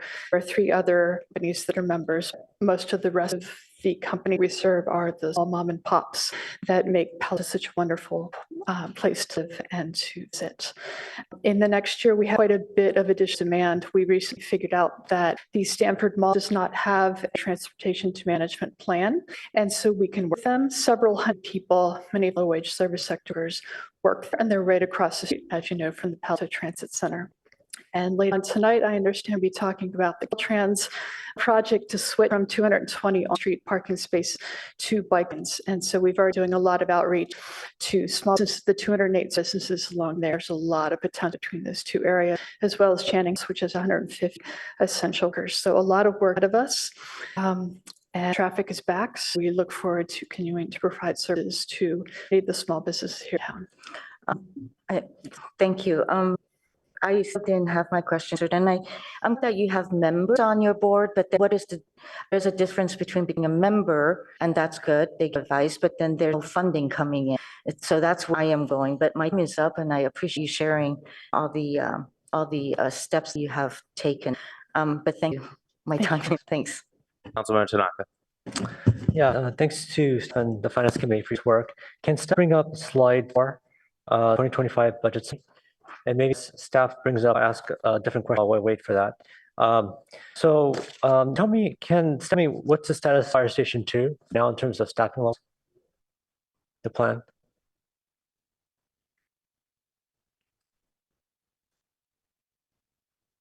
Does anyone know? Let's wait until Blackshire comes on. Can you read the question, please? Yeah, status of the staffing levels for Fire Station 2. Great, for the chief to come back. Okay, well, we're waiting for him. I'll talk slide 4. So on slide 4, So I'm looking at the full year 2025 budget. So the revenue is 287 and the expense is 306. So that's what, $19 million deficit, right? And I think the only time, at least on this chart, that the deficit was lower was in the midst of COVID, right? So it was back in fiscal 2020, which was about 16 million. So actually our deficit, according to this chart, is larger than it was during the depth of COVID. And so I guess I hear to say that we have a balanced budget. But usually when I hear a balance, I think of revenues meeting expenses. But we're upside down right now. We were upside down a little bit later. But 23, 22, 21, we were okay, right? We made more money than our expenses were. 2020, you kind of get it. It's COVID, right? So I think down the world stopped. So I kind of get revenues are lower than expenses. But in 25, we don't have COVID any years past COVID. And so it's kind of bizarre to see that our expenses are so much more than our revenue. I don't know if ever in our city's history ever had our general fund is so much higher, $19 million, $19.4 million higher than revenue. And so when staff says they have a general budget, I guess what you're saying is we're taking money out of our reserves to make up for this shortfall. But I think if I were the average person, most people would think of a balanced budget as our revenue greater or equal to our expenses. And so I'm very puzzled by the comment of the idea of a balanced budget. While clearly, if it looks at this, I don't think if we took a poll of the people in the room, I don't think anyone here would say we have a balanced budget. And so maybe you could explain how when our revenue is so vastly lower than our expenses, how do we say that a balanced budget? I think anyone in this room would that's a balanced budget. So the balanced budget means we can use resources that are ongoing plus resources that are on hand. So Paul will go through slide and explain a little bit what's packed in that difference and the use of uncertainty and reserve. Well, I think I'm on a shocker. So I have a minute and 40 seconds left. So I'll give maybe a second question if Chief can just answer what is the staffing level at Fire Station 2? Good evening, Council Member Gio Blackshire from Fire Department. Question: do you want to know the current staff, what the staffing would be if this budget adopted? If it's adopted.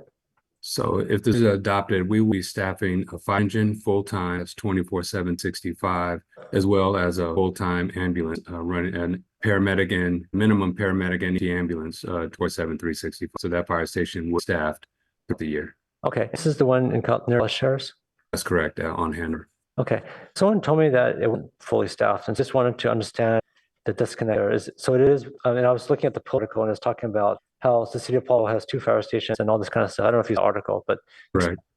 Yeah, I could explain. So kind of referencing what council member who was mentioning when she said, is there water in the city? What she's referring to is a fire engine. So currently today we have a 2-person squad unit there. That is I call it an air light, meaning that it's able to refill those and provide light on the scene, on an emergency scene. We also have staff that's a paramedic and an EMT on that as well, but it's only a 2-person apparatus. And at Fire Station 4 near Mitchell Park, that fire station is staffed with ambulance and not an EMT. So this budget adoption would allow a 24 fire engine, which has the capacity of 5 gallon of water capacity in a fire engine. And then we would just have one station with a fire engine. Okay, but that's not the Fire Station 2, right? Correct. It is just Fire Station 2 that will have a fire engine this budget is. Okay, and is Stanford helping to do this? Yes, Stanford does pay a percentage of our, so they would pick up 19% of this budget, which is it offsets some of the cost to this. Okay, and in terms of interest rates for homeowner and businesses in this area, how does this level affect their interest rates? So the staffing level did not affect the insurance rates of businesses. Okay, thank you. And I just wanted to staff to respond to Janaka's first question, if you could continue. Sure. So I have that slide back up. While it's coming back up, so you correctly noted that the difference between the two numbers in 25 is 19.4 million. Of that amount, approximately 2.7 of that is funding that is appropriated, and this is a mechanism we do in the budget. It's appropriated for funding needs in 2026. So that's essentially our reserves that will be moved into 26 to help fund that. So if you take out the actual difference is about 6.7 million. We're using 6 million from the NT reserve 0.7 million from the Development Services Reserve, which is restricted to human services one-time basis. Thank you. Councilmember Burt. Yeah, thank you. I want to just respond to questions that Councilmember Koo had on the Palo Alto TMA.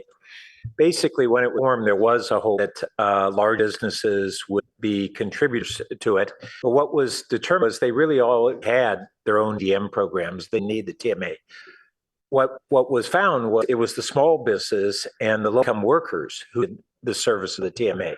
And so that's who we're serving now, but that's also why we aren't getting the contributions for business. They're taking care of their own workers, basically. But we're expanding it to other low-income workers throughout the city.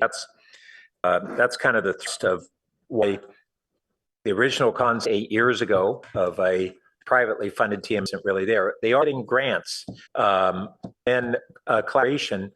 Things that we have, and we'll hear about it later this evening, is the VTA has agreed to a pilot program of providing 500 extremely discounted passes for our low and moderate income workers, $90 a pass instead of the $1,000 pass that the TMA has been spending. And so you can view that in a way as a contribution from VTA or partner or however it is. And then on the third Thursday, the Finance Committee did talk about these different programs in the special event category. And one of the things we struggled with was that originally third Thursday was kind of promoted as an economic development event, but evenings on California Avenue are already busy. There's some economic fit to it. It's primarily a community special. It's to serve community more than to serve the business there. And was the thinking on that and why it's in that category. Just that from the Finance Committee, as noted, there's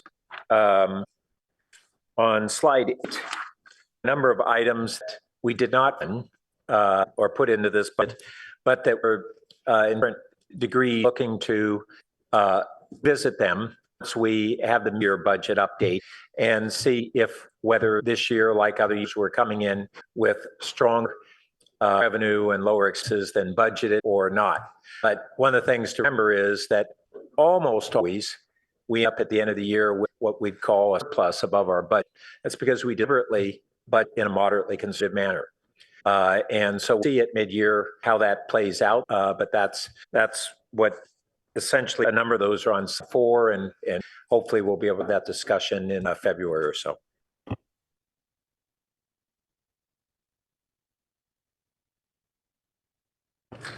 Okay. Let's see. No further light on technical questions. We'll now turn it over to comment.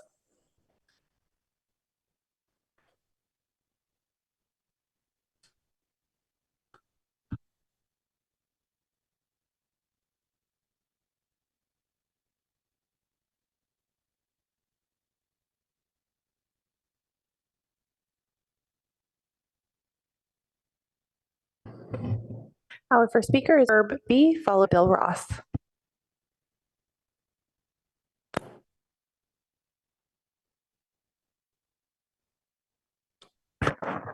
Mayor Stone and council members, having not read the documents, go back on memory past that the municipal fee schedule has shown the airport fees for such as tie downs and airspace and covered parking and uncovered parking. The FAA make limits on what are, but that doesn't give staff the authority to set the municipal fee schedule for that. So I believe not there now, those airport fees should be the municipal fee schedule. Second item had to do with on the fire stations. We've had council approved mutual aid agreement with adjoining cities in both sections. We still have the last one, I guess, with in San County. But I understand that we don't have one anymore with Mountain View and Los Alamos. Instead, have joint communications, and whichever cities has a fire apparatus that's just to a call service in any of the cities, that would respond first. However, it seems reasonable that kind of an agreement would depend upon having our fire stations staffed. So, for example, Station 4 doesn't have a station.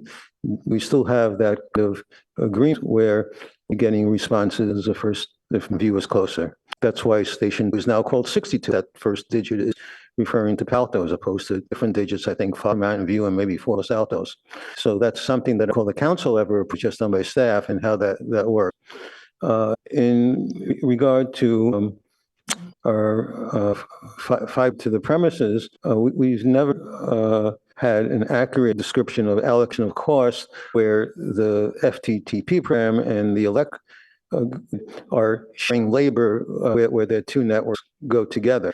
As I recall, we've seen that in the past. It looked like the fiber was subsidizing the elect. And also on the FTTP project, I believe if in any that we're be responsible for anything that connects the main network to individual homes, not just provide internet service, but providing the droppable, whether we do it also with a contract, providing customer premise equipment, that will mean that we'll have to do a 218 hearing on any fees. So far, the way the project is looking, they're expecting that the city, in some sense, be responsible, even if it's hire a contractor to those things. But in that case, I think that would result in a 218 process, fiber, which I don't believe want. It makes more sense to just have the main network be the thing that the city is responsible for, either sells or through a contract. Your time is up. Thank you. To 8 minutes. Our next speaker, Bill Ross, followed by John Kay.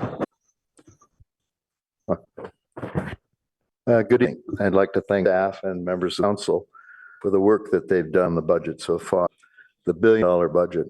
I'm here to advocate for a specific issue, full fire staff fund for Station 4. Starting point for that should be page 248 of the 2025 budget letter, where there's an explanation about funding for Station 2. What's not before you is any staff summary from the community information session on May 15, 2024. Coincidentally, it was at the same time the council major meeting. There were 5 people that appeared at that meeting. I'd like to interject that the city manager has said on several occasions that staffing Station 4 would be extremely expensive, would be very costly, but there's no analysis that backs that up. At May 15, 2024 meeting, 5 people were present. A summary was given by staff with a tentative reference to the funding for Station 2. There was no explanation until a dialogue occurred of sorts about the Stanford share, which is significant and is applicable to the fire services aspect of that station, not EMS transport. There was no discussion or analysis of how 201 ambulances, like the city has, meaning a reference to Safety Code 797.01, make money. They've made money for 4 decades in almost every jurisdiction that has them. So the question goes back to how was feasibility for Station 2 arrived at? Well, I think some of the testimony that came forth on the May 15th date is instrumental in that. There was a discussion of the ISO rates, Insurance Service Office. Right now, if you go on the Palo Alto site, the rating for Palo Alto 1 and 2. 1 is absolutely the best, and the higher rate goes, the more insurance costs. There is in the state right now, even with an ISO rating of 3, insurance will not be offered. There's no analysis on by staff as what the difference is between 1 and 2 in terms of insurance cost to businesses, because it's never been analyzed. I would respectfully suggest that that's an increment that's critical. So if I heard the chief correctly, would say staffing is a critical issue. Let me rephrase full staffing for both stations. What it means is Station 4, that's the around Middlefield, gets lesser response time, right? Let's put another way. 94301, it's an adequate response of zip codes in the city in less economically privileged areas get another response time. Why? You heard the chief say what the staffing is. Should be an analysis on equal staffing for 4? Absolutely. The same kind of analysis that took place between 15th, and I believe it was the Finance Committee meeting of May 21. Analyze what Stanford contribution would be. Analyze what Measure K contribution would be. Specifically for fire suppression. No analysis by staff. You have to be first things. I would respectfully suggest that one thing to be first in is public safety staffing. Two of the people who spoke on May 15th said the following: if the current response times were in effect, I would be dead. I was saved by the fire department years earlier because of more accurate and quicker response time. The second individual said the same thing. It was with respect to his son. So, what's so expensive about staff Station 4? Lives. And again, let's go back to the ambulance, something that was analyzed by staff. It makes money, and it makes because it saved lives. Why wouldn't you want to have full staffing at Station 4? So that area could be served in the same way that 94301 is. No. Have you heard this issue before? I respectfully suggest, ironically, that when public safety funding issue came up, the then finance director, when asked by council, was there be any adverse impacts if we come up with funding mechanism for the construction of public safety building? The answer was in the negative. 2 weeks later, not only were the library closed, but firefighters were laid off. Again, I respectfully suggest your first issue in this budget should be concerned for lives and safety. So is it possible to something like on page 248 of the budget letter for Station 4? I know, but it would seem if the same type of analysis that was performed between May 15 and May 21 was accomplished, that'd be done. I certainly support the increase in EMS fees that's a part of the budget, but you also have to ask, why isn't there a community facility district or a mellow route fee right now, like agencies far less resources than you have to pay for another ladder truck?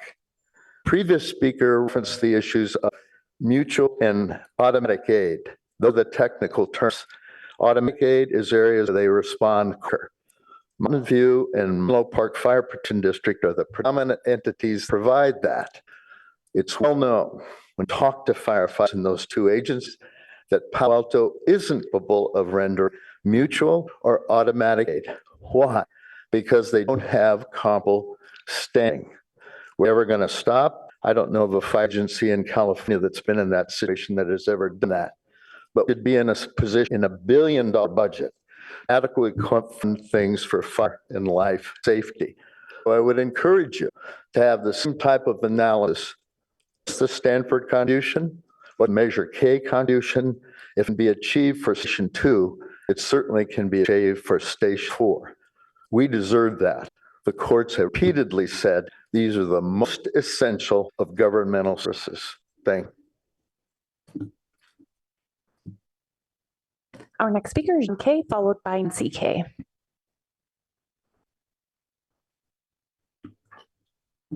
Stone, Vice Mayor Lang, I'd like to speak to you again about impact fees, particularly for ADUs, but about forms of small house in Palo Alto. I was very happy here that the staff has addressed the problem. As you may recall, on May 15th, there's discussion during in response to some of the colloquy with council members about when this should be coming back to council. I think it's unfortunate it hasn't come back to council before now. It would be best if you act upon a new approach to impact fees in adopting your municipal fee schedule. I'm really sorry that hasn't happened, but I'm not here to beat up staff tonight. I understand staff's been working very hard on a number of fronts. And so it's quite understandable perhaps that the issue hasn't been fought. The question is what you're going to do about it. I will offer one proposal. Most of you will not agree with it, but I offer it anyway. One thing you could tonight is much the same thing that you did when you were faced with the circuit decision about nat gas involving the city of Berkeley. You could decide tonight that you're going to suspend imposition of the impact fees in question, those for solar housing, until we have something new. I think that would be a good thing to do. I certainly doubt that there's a majority on the council that's prepared to do that tonight. I want to make clear to you, you could do that tonight. You could just decide to suspend the fees until you've put a new regime, which we might have had for tonight. But if you're not going to do that, what should you do? I was delighted to hear that the staff is committed to coming back to the Finance Committee, as I understood it, sometime in August or September. I will be doing my best to follow that and to urge you to make sure that happens. But there's some other things that you can and should do well. Very briefly, you should begin to think about what the agenda will be for that discussion before the Finance Committee. I've talked about ADUs in the past. First thing I'd like to make clear is it's not just ADUs. It's also townhomes, it's apartments, it's SB9 units, all forms of smaller housing. The second I'd like to point out is it's not just about the inequities in those groups. It's of the inequities and or ultimately irrationality between how that small housing is treated vis-a-vis single-family homes. As it stands right now, I could tear down my house. I could probably build something close to 4,000 or 5,000 square feet. As far as I know, I wouldn't pay a dime in Pacc fees, even though I increased the size of the house and the number of bedrooms substantially. And what else should happen at the Finance Committee? You should take a very, very serious look at what revenue has been raised and how that money has been used over the last couple of years. We had a new regime since 2021. What are the policies that have been affected as a result of that change? Thank you. Our next speaker is Nancy K. by Ishwar S. Hello, I'm Nancy Kawakita. I'm a Alto resident, and there's a group of us represent the Eleanor Park users. We would like to thank the Finance Committee and the city staff and City Council for adding Eleanor Park as a priority bathroom slated for 2025 planning and install in 2026. As you have heard from letters were sent in, it is a desperately needed toilet for a high-use park without another public toilet nearby, which meets the 2017 general restroom policy. So please ensure Party Park Fall 2024 outreach process changes its focus and broadens its scope input so that the community of Party Park users are included. If a few residents oppose the restroom based on their fear of outsiders, please help the city staff see the greater benefit to the community of users of the park. Monitor the process, and if be, step in to enable this compelling argument for the party bathroom installed in 2025-26. Thank you. Our next speaker is Ishwar S. by Penny E. Good evening. My name is Ishwar Subramanian. I'm a Patu resident and I am an Eleanor Party Park. I have a plot there and I use that very often.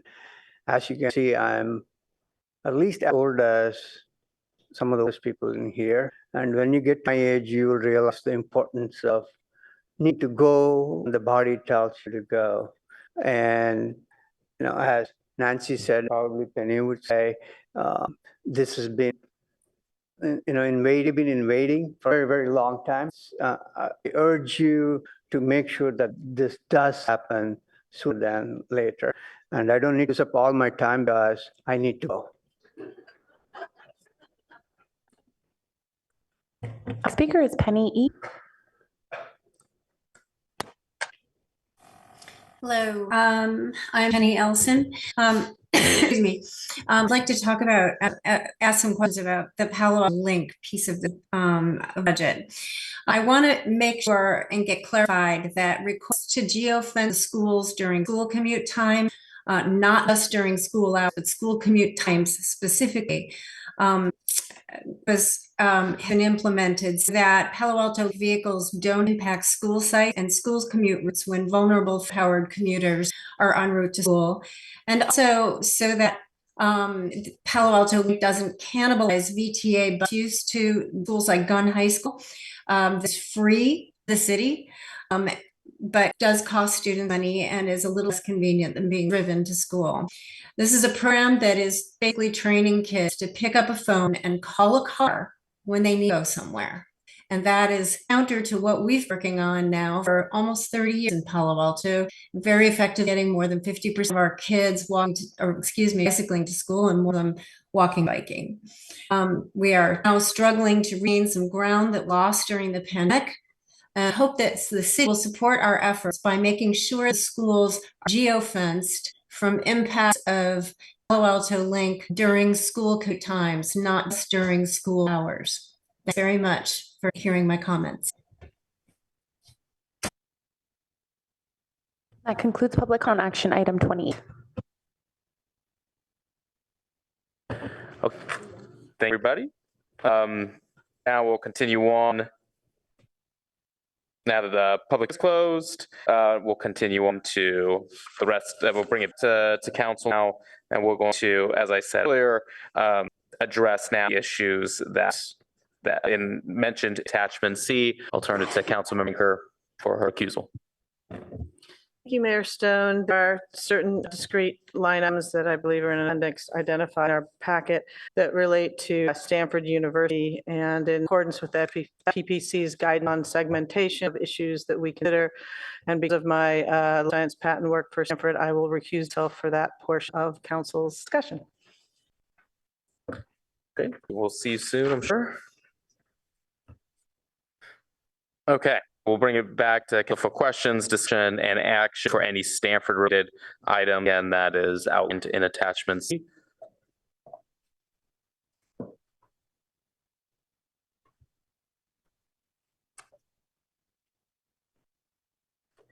And if there are no questions, discussions, I'll entertain a motion as well. Okay, Councilmember. I thought of this. So with the fire services contract with Stanford, is that just based on, is it based on their population and what grows? Does that mean that, have we renegotiated on that? Especially with their added facilities, like the buildings that they have, or what are they called? The new residential. The dorms. Yeah.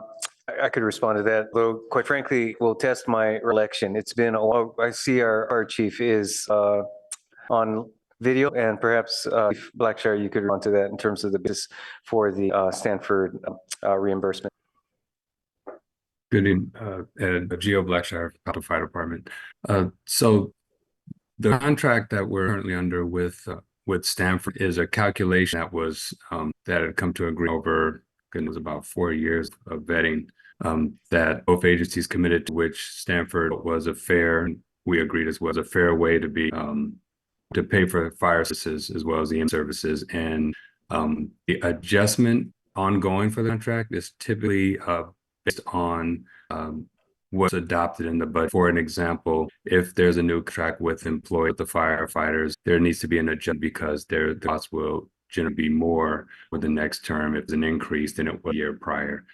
But there is no ongoing change in that calculation based on populations or services that come about at some point if we decide to end it, or if when the contract is up, we can back and revisit the impacts of services to the fire department. And Ed, you may want to add to that.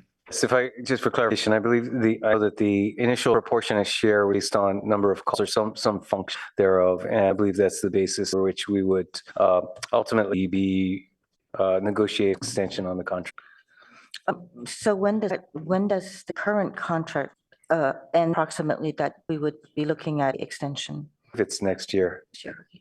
Thank you so much. And then I apologize, Mr. Kami, but I remember hearing at VT when we were discussing Pacc, the Policy Advisory Committee, that misunderstand they were gonna see if they could get another year of funding for Palo Alto Link, or did that not come to? A lot of colleagues were in support at VTA. Thank you. I think the discussion was about what criteria they would allow for that. So that is something that's a possibility. And just to note, general, the Palo Link would be looking during the year for additional opportunities, not the VTA, but that is one specific example funding that we'd be looking at. So the dollar amount that is now in our budget is basically a placeholder while you're looking for grants to fund the. Yeah, so the dollar amount that's in the budget is the amount would be necessary for general fund dollars after using the funding that's available for PFCA grant from the Stanford Research Park. So it's three, and FAIR, I should add to that. Okay. Really those three larger fund sources, the FAIR is the smaller one. Thank you. Thank you. Councilman Scott-Haynes. Mr. Kami, would you mind coming? The Palo Alto Link funding changes, this doesn't correspond with any reduction in service, right? So it responds with a minor reduction in service, specifically regarding schools. Just to answer the question from the public comment from Ms. Penny Ellison, what we would intend on doing is geofencing the school during school commute times. So there would be specific reduction there. Noting it's a very small user base that uses it, so it would be basically a minor reduction on that.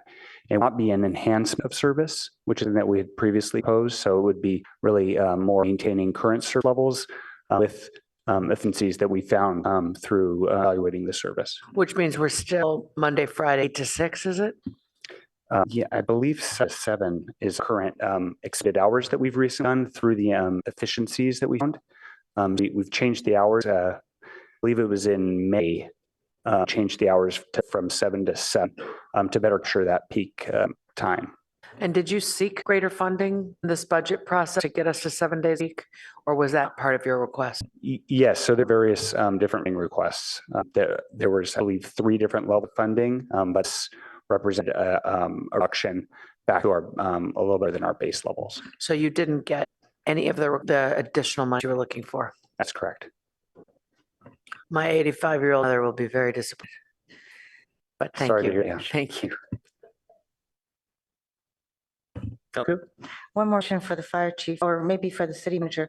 FD 25000 fire equipment replacement. Is the fire engine station 4 in the future is that included this replacement cost or assessment? Ask the fire chief to respond to that if he has that information. I would have to take a look at that. Give me a moment, please.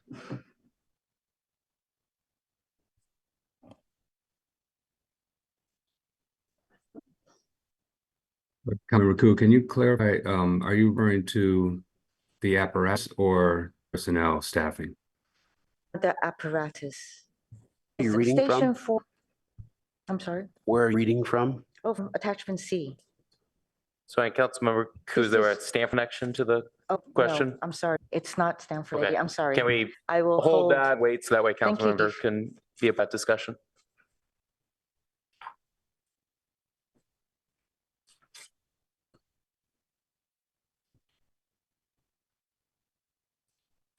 All right, so we'll come back around to this question and we're done with the Stanford items. Thank you, Chief. Councilmember Tanaka. Sorry, you want to talk about Stanford items, right? Okay, I'll wait.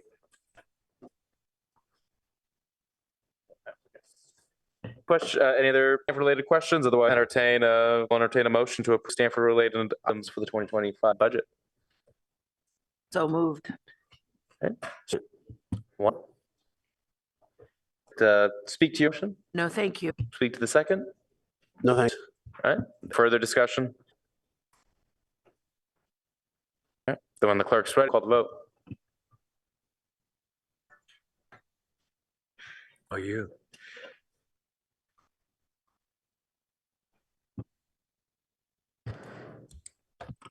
Councilmember Lithcott Haynes? Yes. Councilmember Tanaka? No. Was that Councilmember Tanaka? No. Vice Mayor Lau? Yes. Councilmember Burt? Yes. Councilmember Koo? Yes. Mayor Stone? Yes. Motion carries. 5-1-1. Councilmember Tanaka, no. Councilmember Vinker, recused. All right. Thank you. We'll return to council for questions, discussion, and action on everything else in the budget.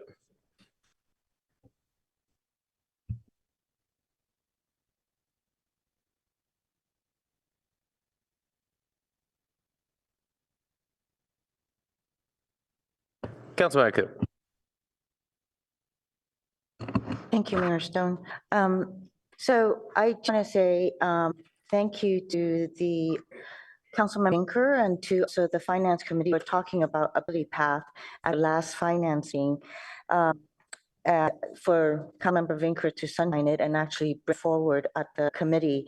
I heard the questions of not really certain what this going for and what the funds ability path be using it for. But as the public, as Sohail said earlier, there's a lot of services that provide to a lot of the public here in Palo Alto, as well as to people who seek help, especially with the intellectual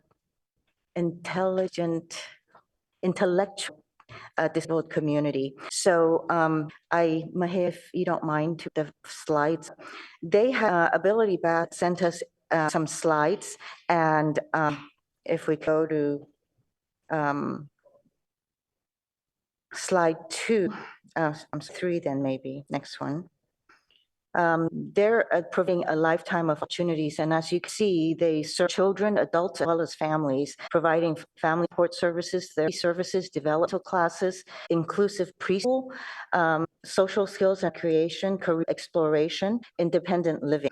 And I just want to say that in Palo Alto, we have already invested so much for the residents here, making sure that there is learning links for preschool, and they're actually serving near 40 children in a full-time capacity, looking to serve 50 children. As we all know, every group, children are the ones that are early learning is always best for them. And even with children with developmental disabilities, it is still good to start them early. Other things are programs. A lot of our IDD folks are also adults, and they need to have skills in order to proceed independently. And there is computer and art classes are planned for the location at Joe Park Place. I'm sorry, I didn't ask you to forward the slide to Ability in Palo Alto, the next ones. And this is the one here.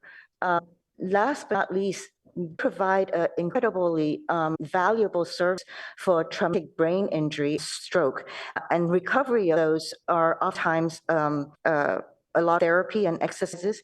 So I thought, it is prudent that we have this. So and next slide shows Mitchell Park Place, which is the 50-unit affordable housing for people with disabilities.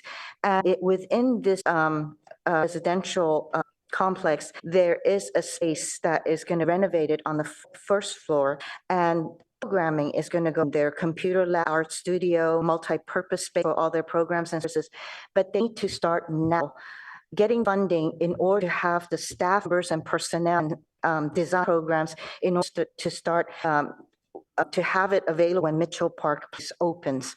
They have a fundraising every year in October, and I think she spoke about that, Soheya, that it is going to start, it will be on October 19th, which is why, in a way, this funding is pretty, in a way, urgent in order to prepare for October, when they can show that the city has invested, believes in those programs to help residents of our city.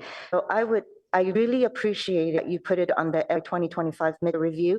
However, I think there is a sort of urgency for them to start phrasing almost immediately, and a lot of planning that's into it, a lot of marketing that goes into it. So I hope we have the ability tonight to give it up for first for the first part of their.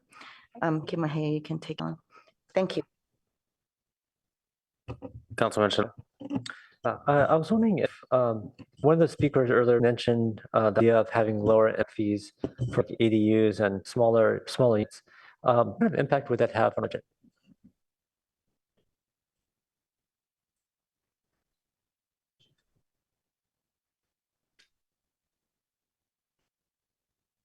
Can you repeat the question for a moment, Sure. please? One of the prior speakers mentioned the idea of having low impact fees for the ADUs or smaller units. And I was wondering what impact would that have on our budget? See if Dr. Late is on the call. Actually, it would decrease the revenues for the programs that are funded through MFees. Presumably that include parks, community centers, libraries, and the like. It's my impression, though, that the impact fees are so high that basically it doesn't yeah, you could raise the fee, but also like economics, you fee too much and people are just building, which I think largely what has happened. So I understand what you're saying, maybe lowering it, less revenue, but I would also argue that more people would actually do it. I've talked to neighbors and other people who've, tried to do ADUs and they get sticker shock, see the impact fees. It's just incredible. Okay, anyways, my second question here is around parking investment district. How has interacted with the district members while during the budget? So I'm just curious with the engagement of staff and what was done. What district were you referring to? Parking assessment district. Parking assessment. I'm wondering if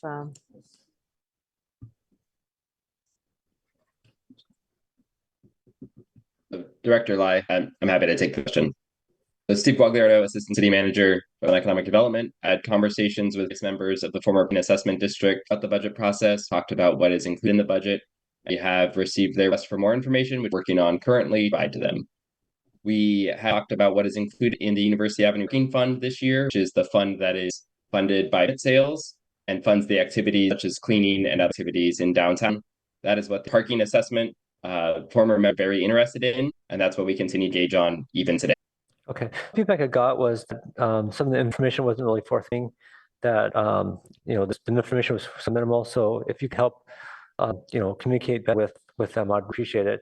And because for the people that we ask, we should try to make sure that we're saying what the needs are, that downtown is taken care of. Because I think in general, our downtown's been getting badly lately. So I think I need to help make it better. Appreciate it. But thank you for your answer.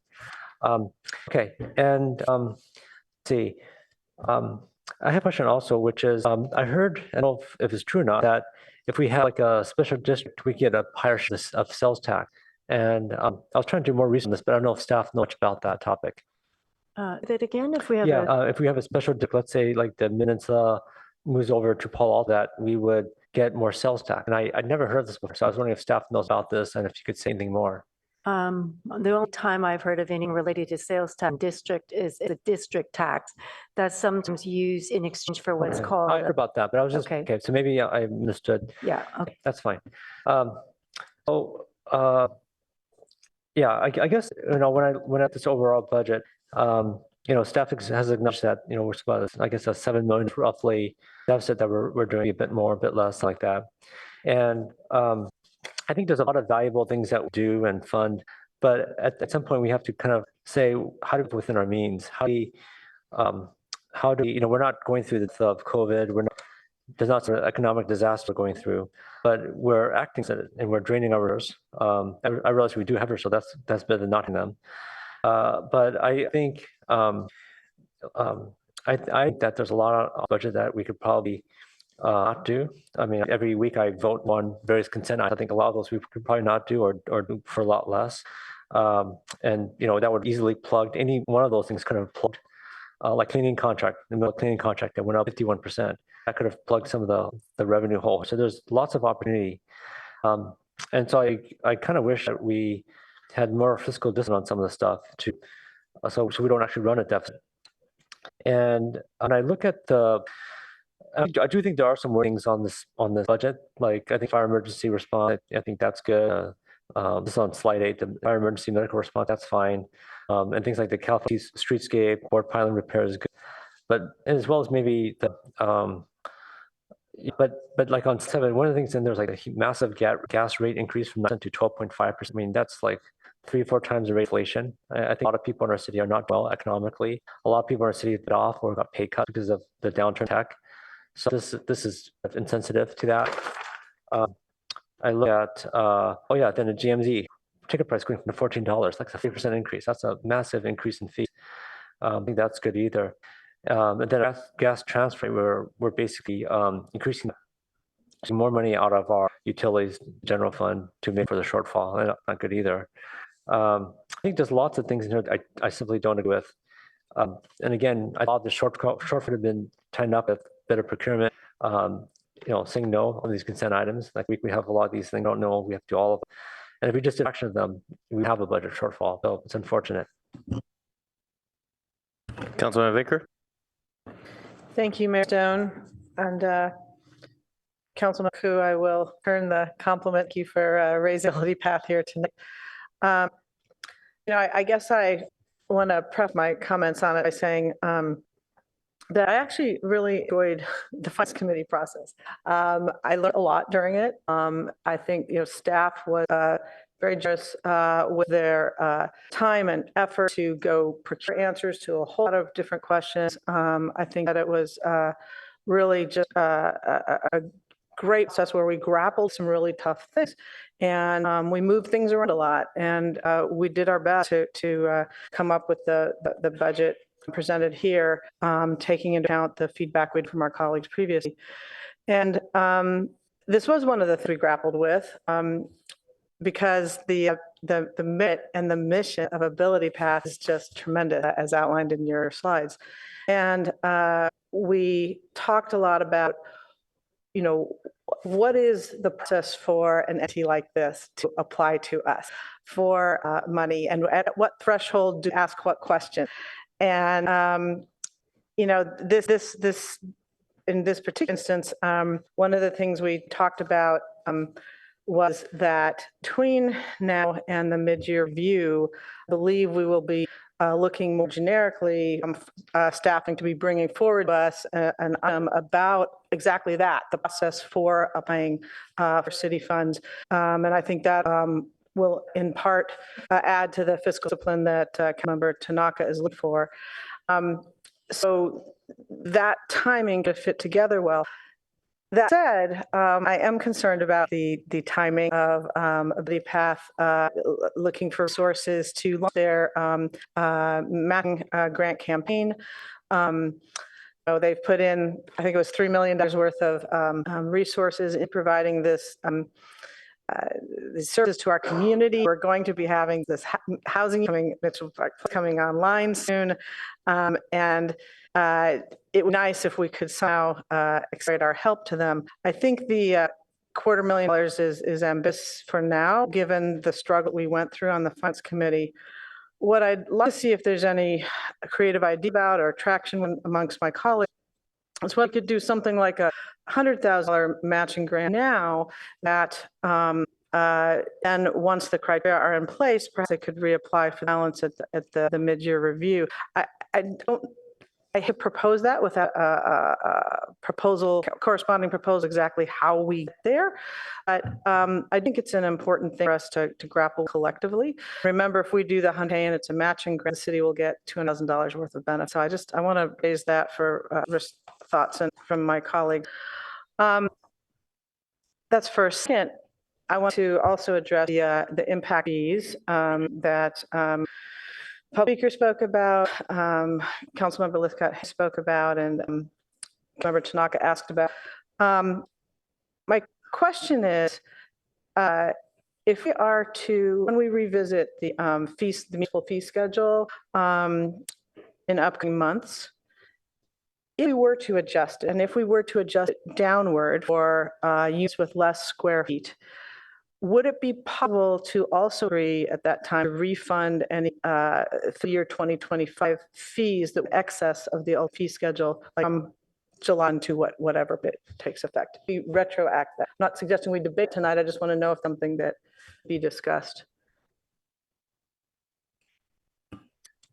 But as a policy matter, you certainly can. I think it then becomes something of an administrative question as to what would be involved and how best to advise the council on that. So I know that we're prepared to respond to that. Yeah. And thank you. And I wasn't looking for more in depth than that. I'm thinking that as an alternative to sending them until we had these, whether we consider doing that. Once we've had the chance about the budget impact and quantify it, can hear in more detail the answers to the question you gave earlier about trade-offs if we would have reduced revenue due to reduced impact fees. So that said, I don't have any more questions or comments based on the hours we spent in finance. I want to thank my colleague, chair, and staff for making that process active one. Vice Mayor. Yes, thanks very much. I want to hit a few items that we talked about in the long rounds in Finance Committee.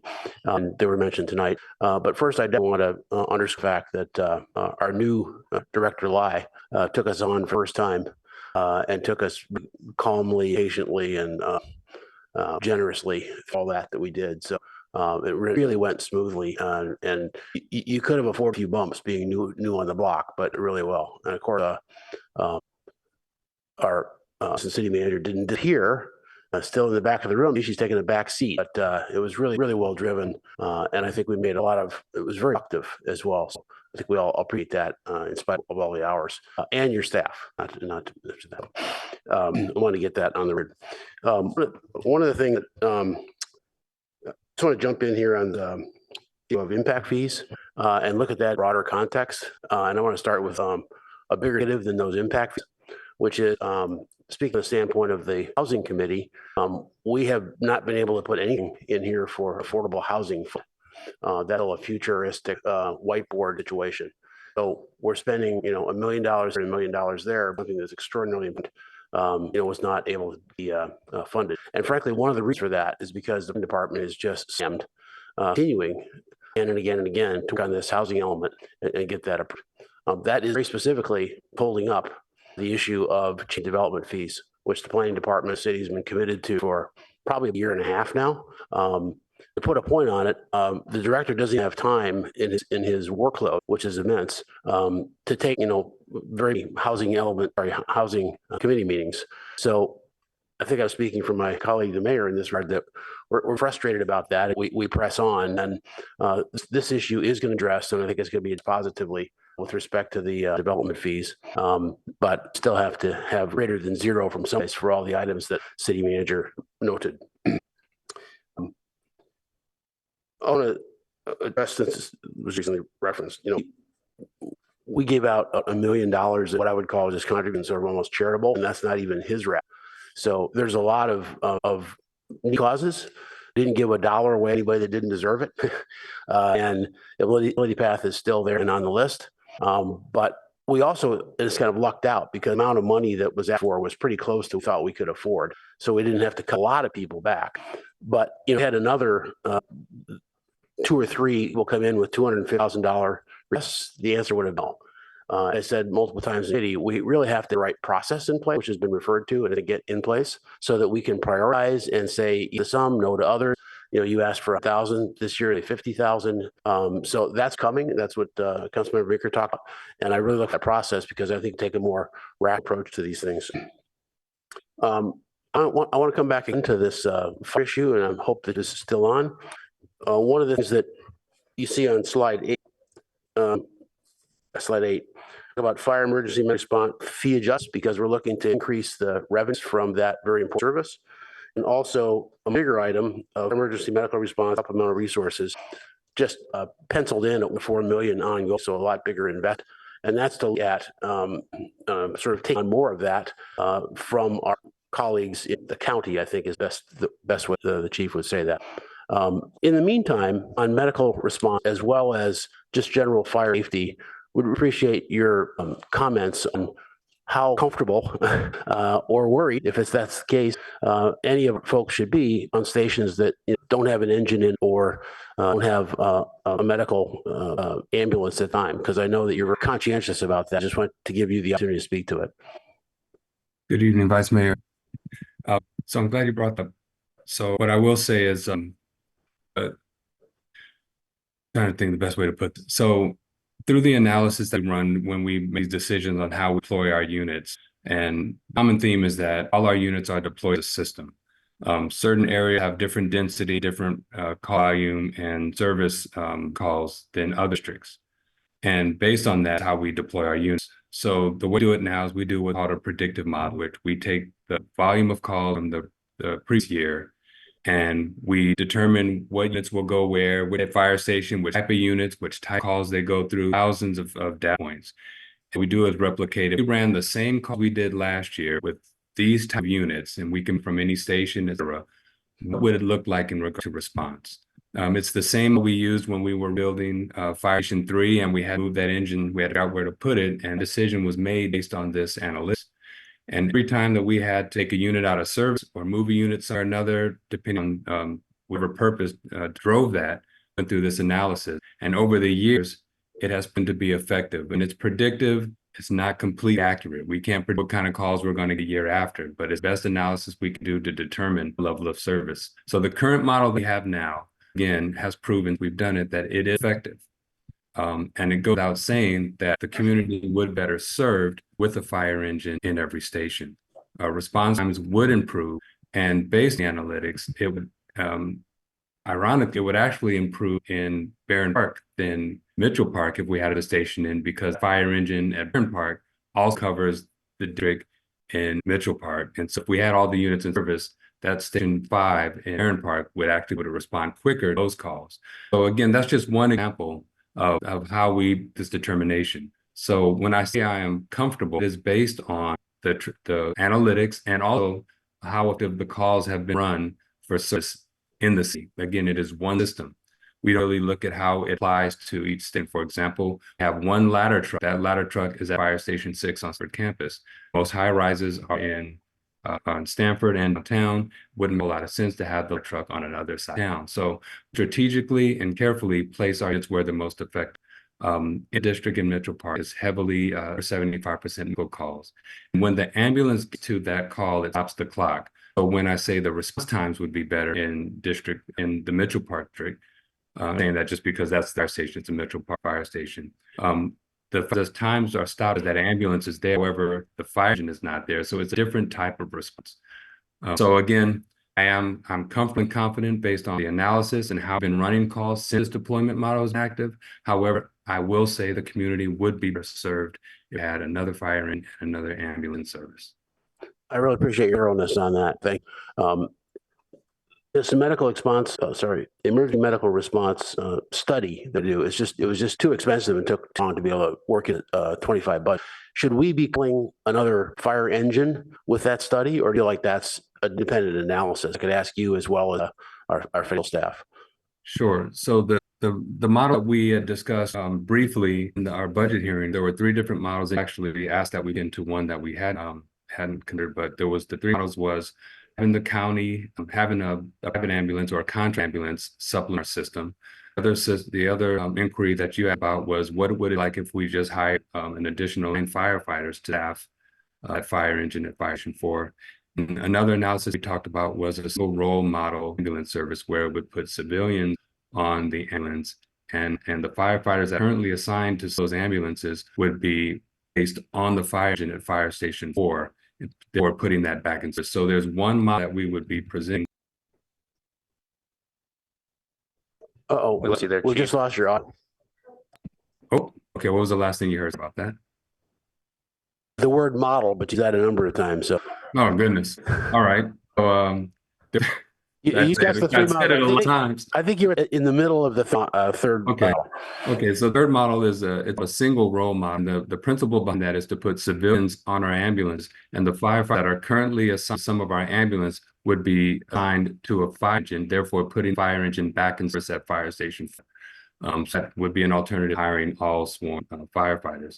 And you're correct when you talk about would it be appropriate in this fiscal year, because it would take to put out a RFP for services for a private to look at the analysis for the role and also the labor piece that would negotiate the impacts their membership or their agreement.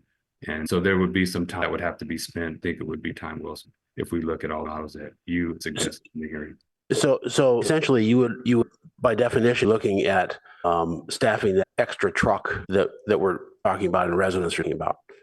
Correct. Those models related to staffing Fire Station 4 with the fire engine, correct? Yeah. One model is just contracting with a private ambulance provider to supplement our service until we can again provide analysis works.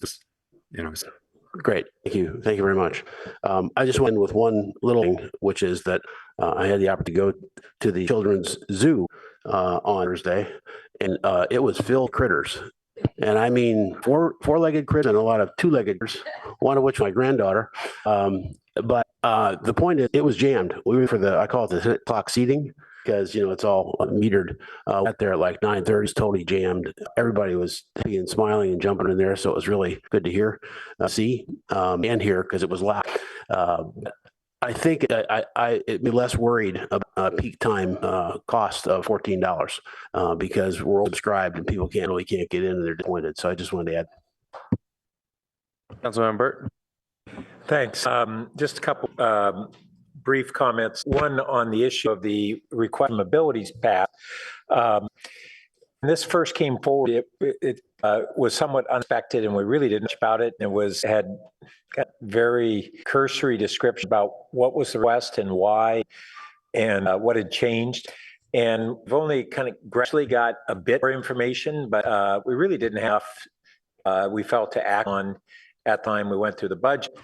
Heard a bit more tonight. The things that now, as I understand that, it's really to expand the services provided from the ground floor of the Metro Place beyond what was the original commitment to serving the resident Metro Park Place to now using the ground floor for broader purposes, which may be a good thing, but it's a change from all of the agreement that we had when we were approving Mitchell Park Place. So bottom line is we need to have a better understanding of what the proposal is for. We know it's a matching, but for what expansion and why, and really, where this from somewhat allude to us. It in fact be a good initiative, but we just didn't feel like we had enough information to act on. And as the vice mayor has said, we have a process that really attempts to flush out these needs of different community organizations, and this proposal hasn't gone through that process at all. The thing on the concept on impact fees, I look forward to us adjusting those impact fees. I agree with Vice Mayor that our planning staff has been the past 2 years just overwhelmed for their long-range planning as a result of having put so much of their attention and resources into the housing element. And hopefully we'll have this current housing element approved. We can move on to zoning changes, to area plans to implement the housing element, and things like the MP adjustments. But as long as we have housing advocates in a community who are undermining moving forward by opposing approval of our housing element, we continue not be able to apply toward the implementation of that element to the degree that we do. So those are my comments. I concur. It was a productive set of finance meetings. Our staff was very thoughtful and responsive with a lot of questions. They had great follow-up and a lot of the valuable objectivity that provided to the committee. We tried to work through all these recommendations. Councilmember Vinker. No worries. Councilmember Scott Hames. Those knees. Thank you, Mr. Mayor. On to Ability Path, I think we're all in agreement. It's an incredible worthwhile organization. Agree with concern from Councilmember Burt about wanting to really clearly understand what the use is. Has the scope changed to one degree or another? And see initial ad. I want us also to be mindful of the fact that they are a $100,000 recipient this year from Palo Alto Community Fund for a Mitchell Impact Grant. And it is clear to me as to whether that $100,000 they just received was meant to leverage their ask to us. I don't know, but I think this question is to be asked. Are they hoping the city will match that? Did the potential of matching with city help them get that grant? Does that have nothing to do with Mitchell Park Place? There's a lot of big dollars floating, and I think we need to just be clear on what use be at Mitchell Park Place, and it ultimately align with what the city is to achieve. On impact fees, I just wanted to offer, in response to the question, in response to what the city manager said, my sense, doing the dollars in a very cursory manner in my head, if we right-size it and actually assess on additions and scrapes of single-family homes, reducing exorbitant fees on smaller dwellings, we might actually increase revenue. So I am looking forward to this conference and coming back in August, September, or whenever it comes, and I hope we will be able to dig into that level of detail about right-size those fees and still being able to assess the various impacts that we need to in order to make the city run. I am delighted to see the close to 100,000 youth mental health in this budget, and really thank Director O'Kane for making that request. I'm delighted to see Mr. Harper, you reference the potential or the error to his or the oversight that we noticed, and additional. How much did you say is going to come in? We're recommending 50,000. Well, 58,000 for his rep. I would be ready to support that. I felt that we were making progress on fire with Fire Station 2 staffing being increased to full-time coverage rather than overtime coverage. Does cost more money, and that's something that was being sought. My concern about the MZ rate, I agree with, I've been there with family, and it's pretty sweet. It rivals the Explorer Room in some ways. We have our own, it's fabulous. If you haven't been, do remain concerned at the impact on low-income families, particularly pictures a low-income daycare situation on a rainy day, to the extent we have one. You got a bunch of toddlers. What am I going to do with them? Go to the Junior Museum and Zoo. And that's when you discover it's $14 pop for small children. So I'd love to know if there's anyone online who can answer, what is the process? I'm always concerned about, we have a waiver, do we have subsidy? Do they have to go a different door? Do they have to go in a different line? Do they have to out themselves low income in order to be able to get the subsidy? That's one question I have. I should have asked it when the technical section, I apologize. Didn't have my full act together. My second technical question for Director Batchelor is for perhaps Sly. If the utilities rate just that are listed in the aggregate, we get percentage this for each utility. What are we approximating as the increase to the average bill of all of these proposed utilities changes? So those are two questions. MZ subsidy, how does it work? And utilities rate increase average on the average bill if we approve the proposed hike. We'll take the second question first, which is that's the next item on the agenda. So if we can address that on this agenda, that would be great. Got And it. then Dr. O'Kane is online. You can address the question regarding JMZ.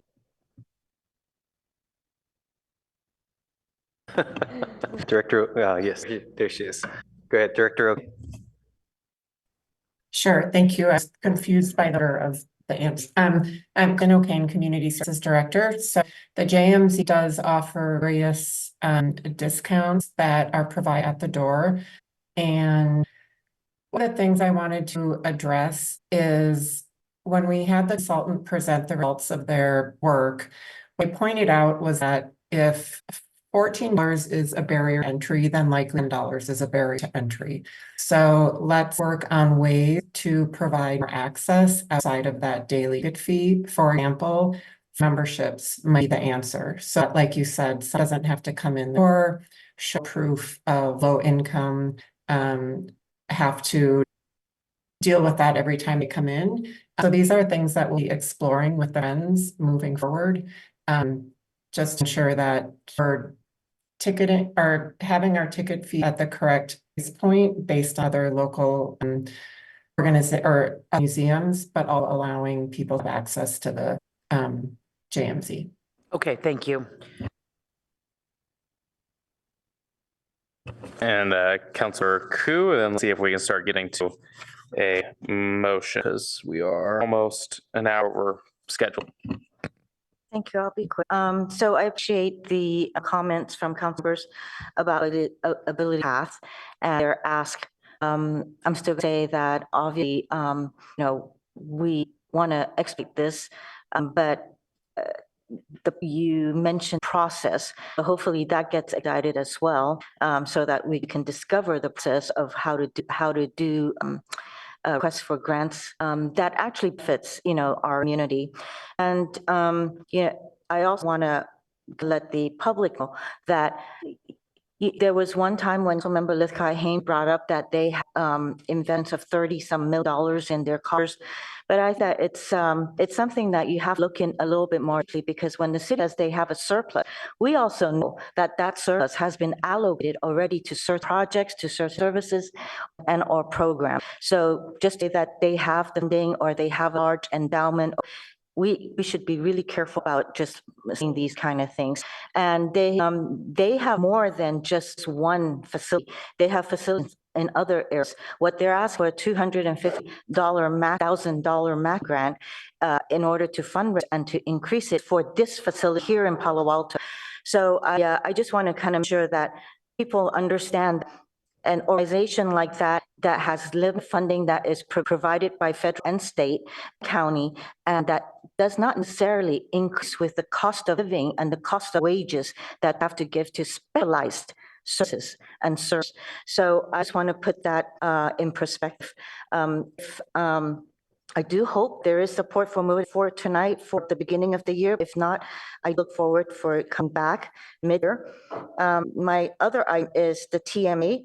It sounds like there's a change of the classification for the TMA from being a private one not to being, well, earlier Councilmember Burke, that it was a private it's a private organization, Palo Alto TMA, and they were supposed to go out and find some funding. The city supports them at the beginning. But I think along the now I'm hearing that might be a change where now the city is going to be even more providing fund to them, and it may be the only source. So I think it needs more clarification so that the general public understands how it is that the Palo Alto TMA not more city function or city supported enterprise than a private where they will go and find funding to supplement what the city provides as its share.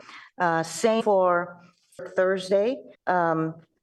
It was for economic development. Now it's something to as a citywide event.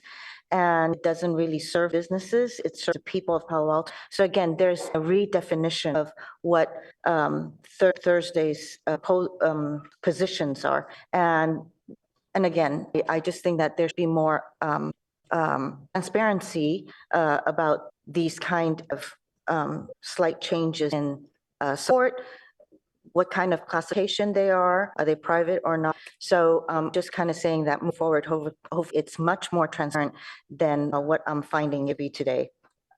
Thank you. Thank you. And Councilmember Vinker.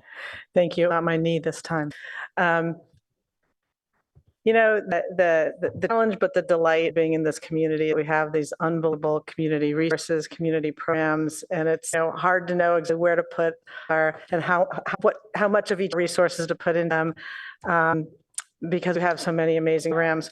The JMZ, I did just want to mention that part we talked a lot about in finance was whether we could have the more expensive fee, for peak time, lower for less. I heard Drew Kane say, if 14 is too much, maybe 10 would be. I think they're doing their to adjust it.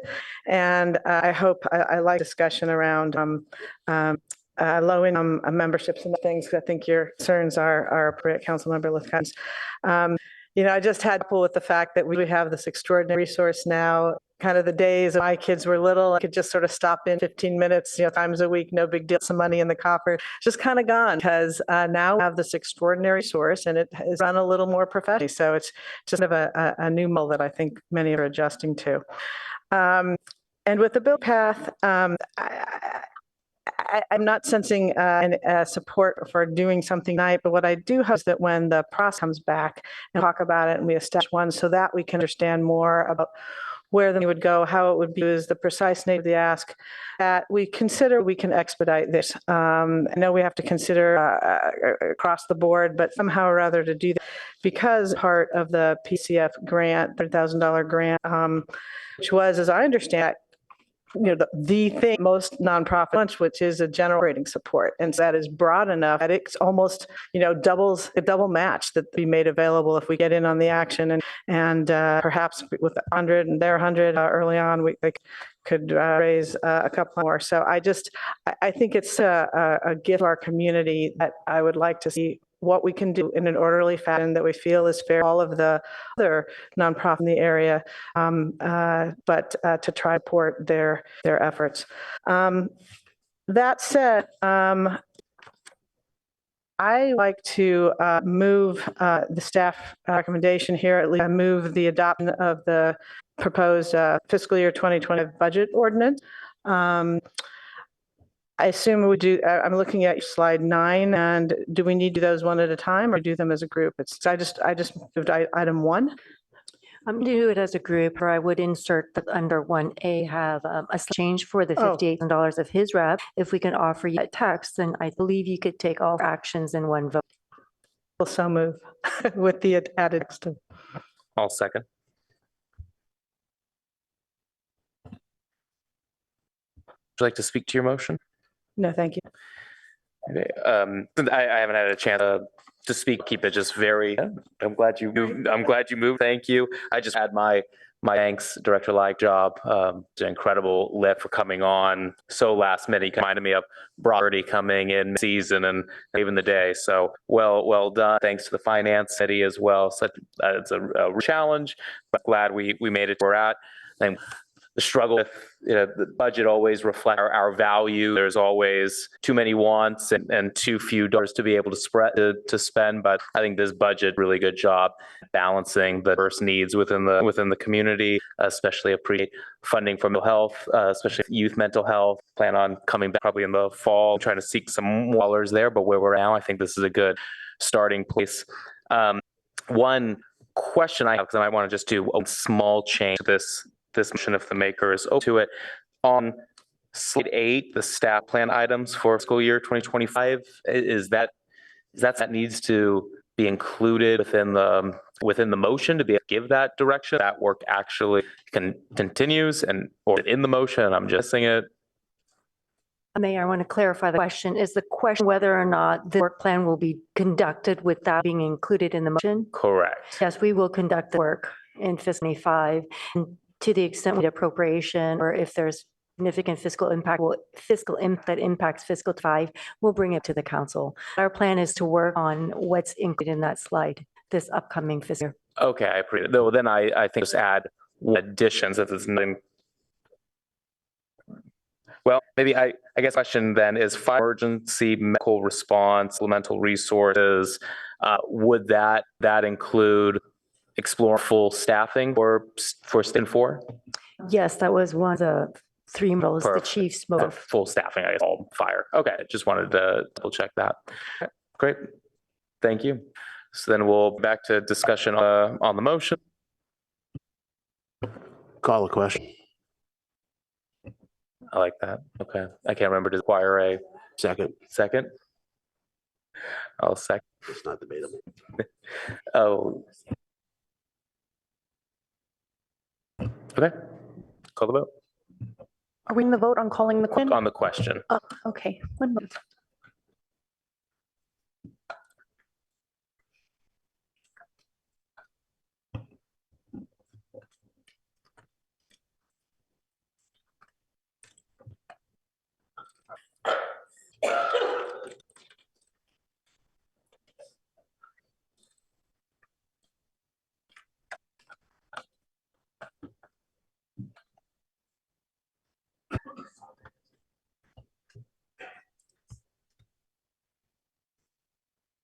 Councilmember Burke, Yes. Councilmember Koo, Yes. Councilmember Lithcott-Hames, Yes. Councilmember Naka, No. Vice Mayor Ling, Yes. Councilmember Vinker, Yes. Mayor Stone. Yes. Motion carries 6-10. Great, thank you. Take the vote on motion.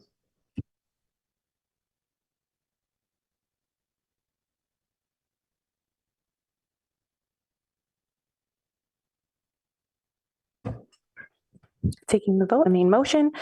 Mayor Stone, Yes. Councilmember Burt, Yes. Councilmember Burker. Yep. Councilmember Lithcott-Hames. Yes. Councilmember Koo. Yes. Councilmember Tanaka, No. Vice Mayor Lowing. Yes. Motion carries 6-1. Thank you. Congratulations, everyone, passing the fiscal year 2025 budget. All right, moving on now to item 29. So we consider item 29, which is a series of actions, adopt utility rates and financial plans. There are 6 separate resolutions on this item. 2 of these proposed changes to the city water and wastewater collection rates require a public hearing under Proposition 218. So as required by California Constitution, we will conduct majority protest proceedings for both water and wastewater collection rate increases. The public will have an opportunity to speak. Does staff have a presentation of utilities rate and financial plans? Good evening, Mayor, council members, Bachelor Utility Director. Tonight, Utilities is going to present their financial plans as well as the rate for 25. We'd like to thank the Finance Committee through all the work and all the challenge that we had to our budget rate and where our rate below we're located at. As you can see, there's really no changes since when the study session is done. So presentation goes somewhat quickly for this. So I'm going to turn it over to Lisa there, who is our senior resource planner, as well as Micah Babbitt, who will be doing the presentation for us tonight. Thanks.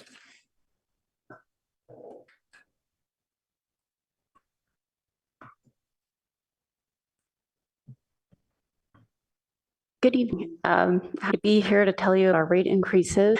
This is a series of rate increases that is going to allow the utilities to invest in the utilities in Palo Alto and support community goals. Could you please turn to this slide?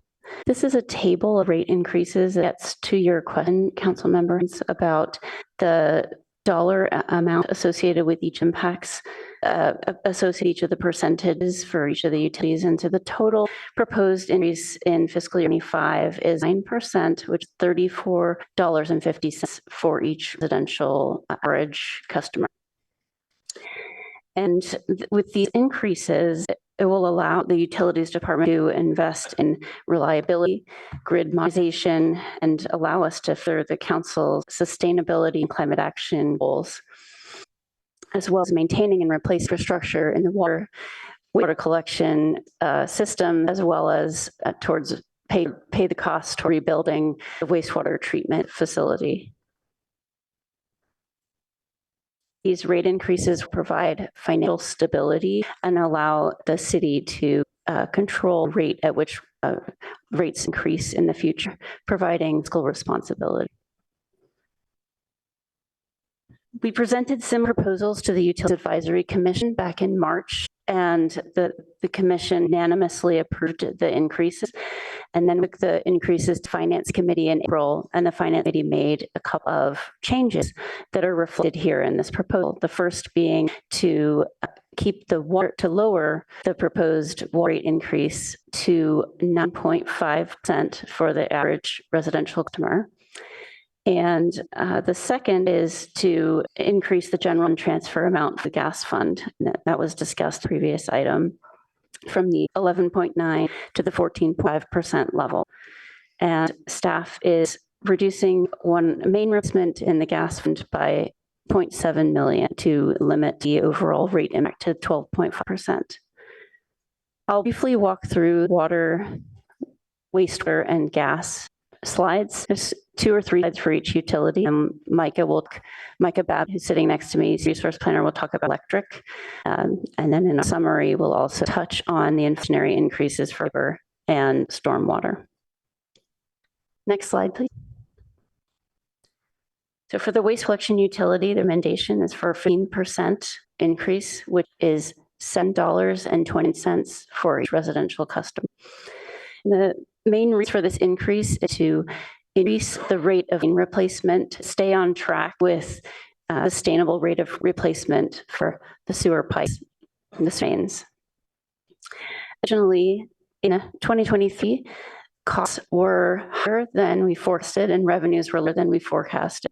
And that, together with the council move forward sewer replacement number 31, which was important to move forward in order to coordinate with the repaving of El Camino. That led to reserves that were very low. And so for that reason, we are proposing a short-term loan for fiber optics to the Water Collection Fund Operations Reserve, and this would not exceed $3 million and would be paid in fiscal year 26. Next, please. This slide shows the cost revenues. You can see the treatment costs are in blue, and they're increasing over time. You can see the yellow bar, the orange bars at the top are the capital costs, and those are increasing as we increase the rate of main replacement that I mentioned. And the key number is the first red number in the middle of the top, showing 50% in 2025. Next slide, please. This slide shows a comparison of Palo Alto at current rate, the $48.60, and Palo Alto at the proposed rate of $55.93 to neighboring community average at current rates. So you can see at current rates, Palo Alto is 26% the comparison city average. And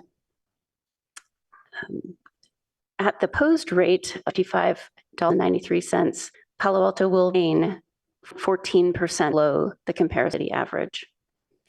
And it also shows the comparisons from residential customers. Next slide, please. Our water rate proposal is 9.5% overall water rate increase. It's made up of a 10% increase in the distribution rate that pays for the upkeep and replacement of water pipes in the distribution system in the city, as well as 8.8% increase in the cost of purchasing water. And you get that rate listed at the bottom of the slide. Next slide, please. This chart is similar to the water cost and revenue chart. And you can see that 9.5% increase is presented in the middle of the first red number. And you can see that increases are needed throughout the period and the planning period of 5 years in order to pay for SMIC work that needs to be done on reservoirs as well as main replacements in the water distribution system. And those increases are needed even in fiscal year 29 because reserves are going to be used in order to hold that water rate increase at the 9.5 cent level. So we'll need to do the rate increases and in 2029 replenish those reserves to within the guideline ranges. Next slide, please. For the gas utility, the proposal is for a 12.5% overall impact on the average residential customer. That 20.9% increase in the district rate, which pays for the maintenance and replacement of gas mains throughout the city, as well as city the center. So reflects, as I mentioned, a gas general fund for a 14.5%, which equates to 11 million in 2025. Next slide, please. It's the cost of a new chart for the gas utility. And you see that what you can't see is on this chart, the colors and bars are similar to the previous two charts. But what you can't see is that we really need to replenish the reserves in the gas utility. The CIP reserves at zero, no dollars in it. And the operations reserve is projected to fall below the minimum guideline by the end of this year. So the revenue bar is higher, the cost bar, in order to do that replenishment of reserves and bring them back to within guideline ranges by the end of the 5-year period. Okay, with that, I'll turn over to Micah. Thanks, Lisa. Next slide, please. So for the electric utility, we completed a cost service study, which looks at how much it's to serve each customer class. This study highlighted the need to make class adjustments to ensure each customer class is being charged their cost to serve them. This resulted in a range of rate and impacts, with large commercial customers seeing small rate reductions and low usage residential customers seeing larger percent increases. Overall, the median residential customer will see about a 9% increase, or $7 a month. Rate changes represent about a 0.5% increase to the total revenue compared to the fiscal year. Next slide, please. In the future, we are forecasting a % rate increase per year to cover the rising cost of our modernization investments. And you can see the future forecast cost and revenues on this slide. Reason the costs jump up in FY24 is that we've already started to encumber costs for grid modernization. And so costs up back down in FY25, but they kind of back to normal in the years 26, 29. Next slide, please.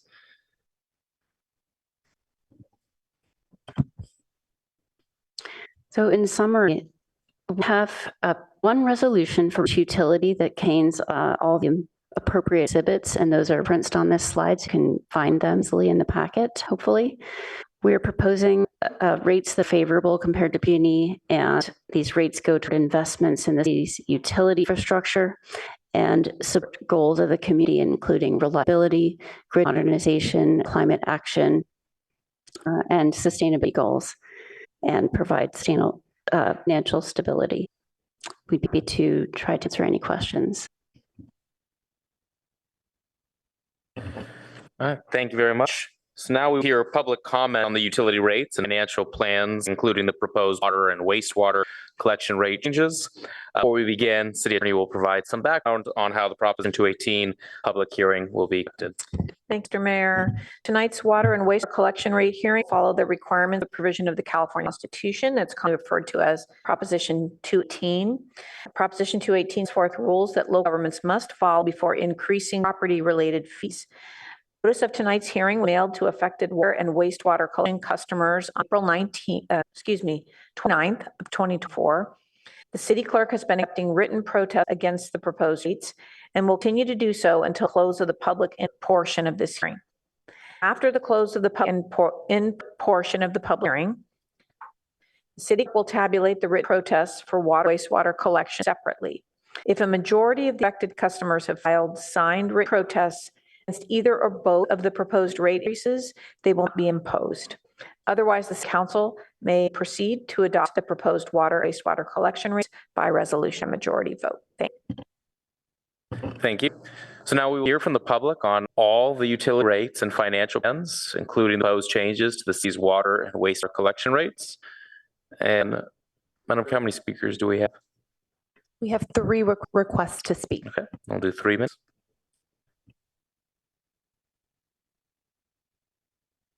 Our first speaker is Wendy M.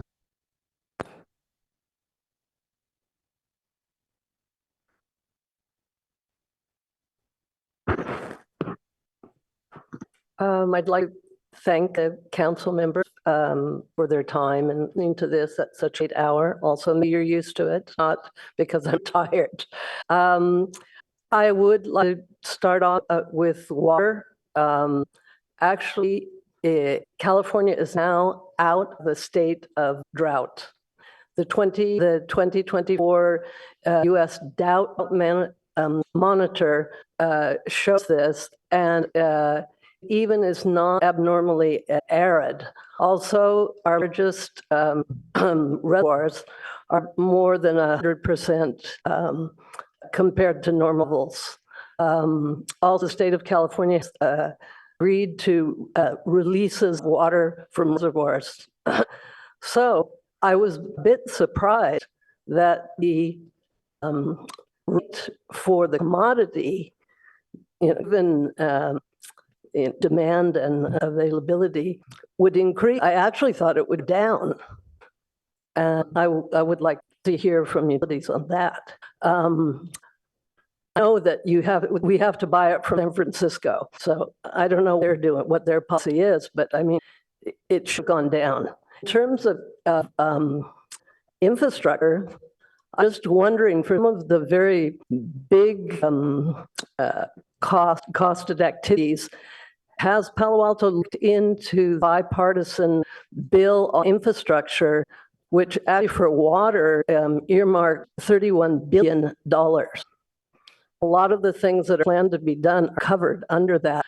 I seem to recall, but I haven't checked this recently, that also energy, which would include gas and electricity, also provides funding, including to municipal level. So that is funneled through the state. There's also a state revolving fund on water. I mean, I certainly hope where possible, we're tapping that type of funding. I think there is a bit of angst about barrage of increases in utilities, and talking to my neighbors and friends.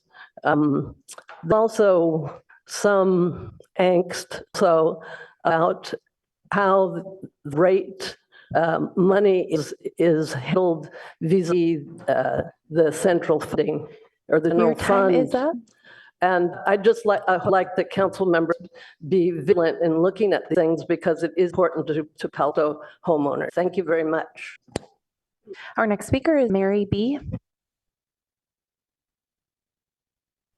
Hello, good evening. As a longtime resident of Palo Alto and a very long time member of PAUSG, I want to speak to you tonight. I've become more involved with Palo Alto issues and very concerned about a number of issues, including the Churchill and Seal Avenue access to bikers. But tonight I wanted to speak to you about water. I totally agree with all comments of Wendy M. before me. My understanding and thought would be that the rates would actually reduce. We live in a very, very special place.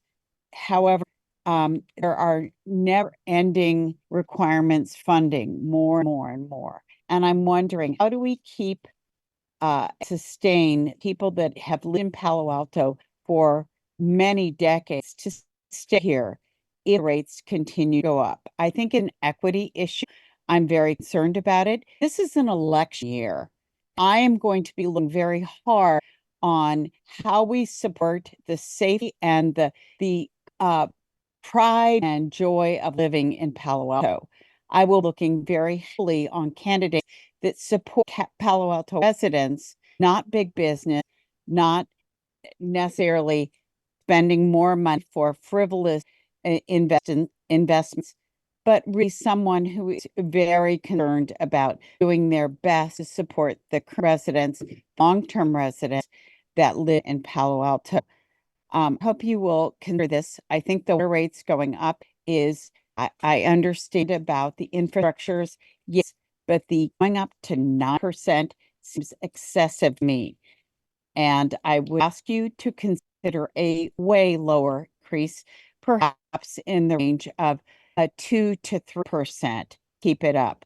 We don't need to load the coffers with so much money that it is unsustainable for residents. Thank you very much for your attention tonight, and I continue to talk about this. Thank you. Good night. Our next speaker is Peter D.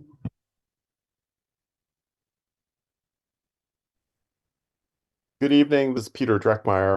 I'm commenting tonight as a ratepayer as policy director of the Tuolumne River Trust. And as you know, our Hetch Hetchy water comes from the Tuolumne. People ask me how we got to where we are now, these skyrocketing water rates. And interesting thing, back in the 70s, City of Palo Alto led a group of wholesale customers who purchased water from SFPUC in a lawsuit because San Francisco was proposing to increase our rates by 20%, but San Francisco rates by only 14%. And because a lot of revenue that was generating water sales was going into city services like UNI and not into upgrading the Hetchy water system. So Palo's a real leader on that. We are now playing catch up. I say we, meaning the SFPUC, on deferred maintenance. You will probably remember that in 2008 was the Water System Improvement Program, $4.8 billion plus debt service, which essentially doubles cost. And as rates went up, people use water, the fixed costs stay the same, and they raise rates more. This is known as the financial death spiral. Now the PUC is charging us, they're increasing our rates by 0.8% this year. Palo was a leader back in 2018 in supporting the Delta Water Quality Control Plan, the SFPUC saying that would result in severe rationing, but discussed the design drought, manufactured drought that might occur once in 25,000 years. We discussed inflated demand projections. The council voted unanimously to support the Delta plan. The problem with escalating rates now can't really change the fact that maintenance was deferred for so long, but we can prevent a future financial boondoggle. So to stay consistent with their argument that a Delta plan would cause extreme rationing, they're saying the alternative is to invest in a lot of alternative water supplies. They have a new plan. They're suggesting 92 to 120 million gallons per day, which would cost $17 to $25 billion, and would double the budget, and it would double our rates. So I would like to pose that the City of Palo Alto, the Utilities Advisory Commission, host a workshop on the alternative water supply plan. I'd like to present, I'm sure they would hear from the SFPC. Palo Alto has an opportunity here to prevent future boondoggle. People will pay attention to what comes out of that. There's no money available for the alternative water supply plan. Thank you. Concludes public comment, action item 29. Wonderful, thank you.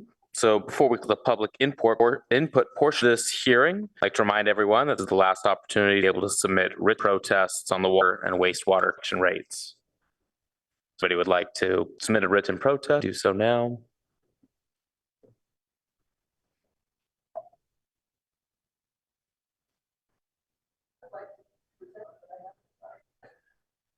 When you're done writing it, turn it into the clerk. So with the exception of that additional protest, we'll close the public hearing on the water wastewater collection rates. Before into council questions and discussion on the utility rate and financial plan, we'll first count the written protests on the water and wastewater collection rates. And Madam Clerk, we'll have then one more for your count. So we'll begin with water.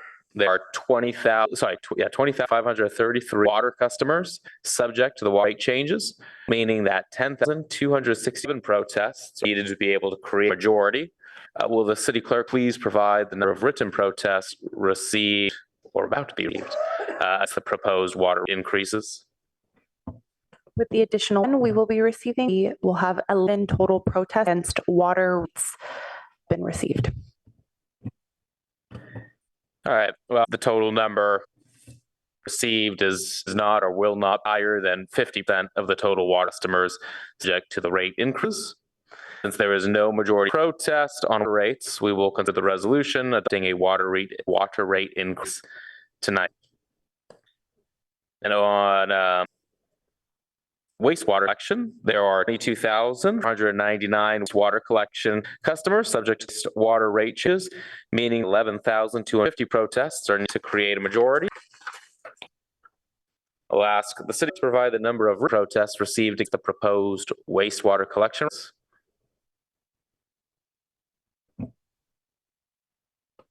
Are we expecting to receive one for the wastewater?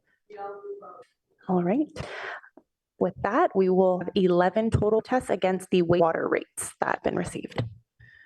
Thank you. So the total number of tests received is not higher than 50% of the wastewater customers subject to the increases. And since there is no majority test on wastewater rates, we'll consider a resolution adopting a water collection rate increase to as well. So turn to council now for discussion and motions on utility rates and financial plans. Councilmember. Thank you. Could get number 7 posted?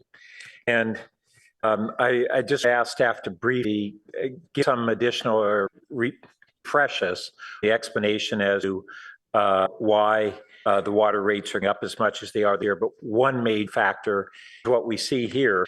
We had a multi-year period where particularly years FY 2020, 2022, where we had essentially no increase. And it was really a decision to hold off on all sorts of utility rate increases during the pandemic hardship on people as part of it. But could you add any other element that contributed to why we're seeing the increase today? That's right. We did have more funds in the rate stabilization reserve. I've been using those funds as well as the funds in the operations reserve to mitigate or minimize the amount of rate increase needed, and we are continuing to do that. This plan utilizes all of the remaining dollars in stabilization reserve over the next 3 years. There's $6 million, and those are being used to minimize the amount of rate increases needed.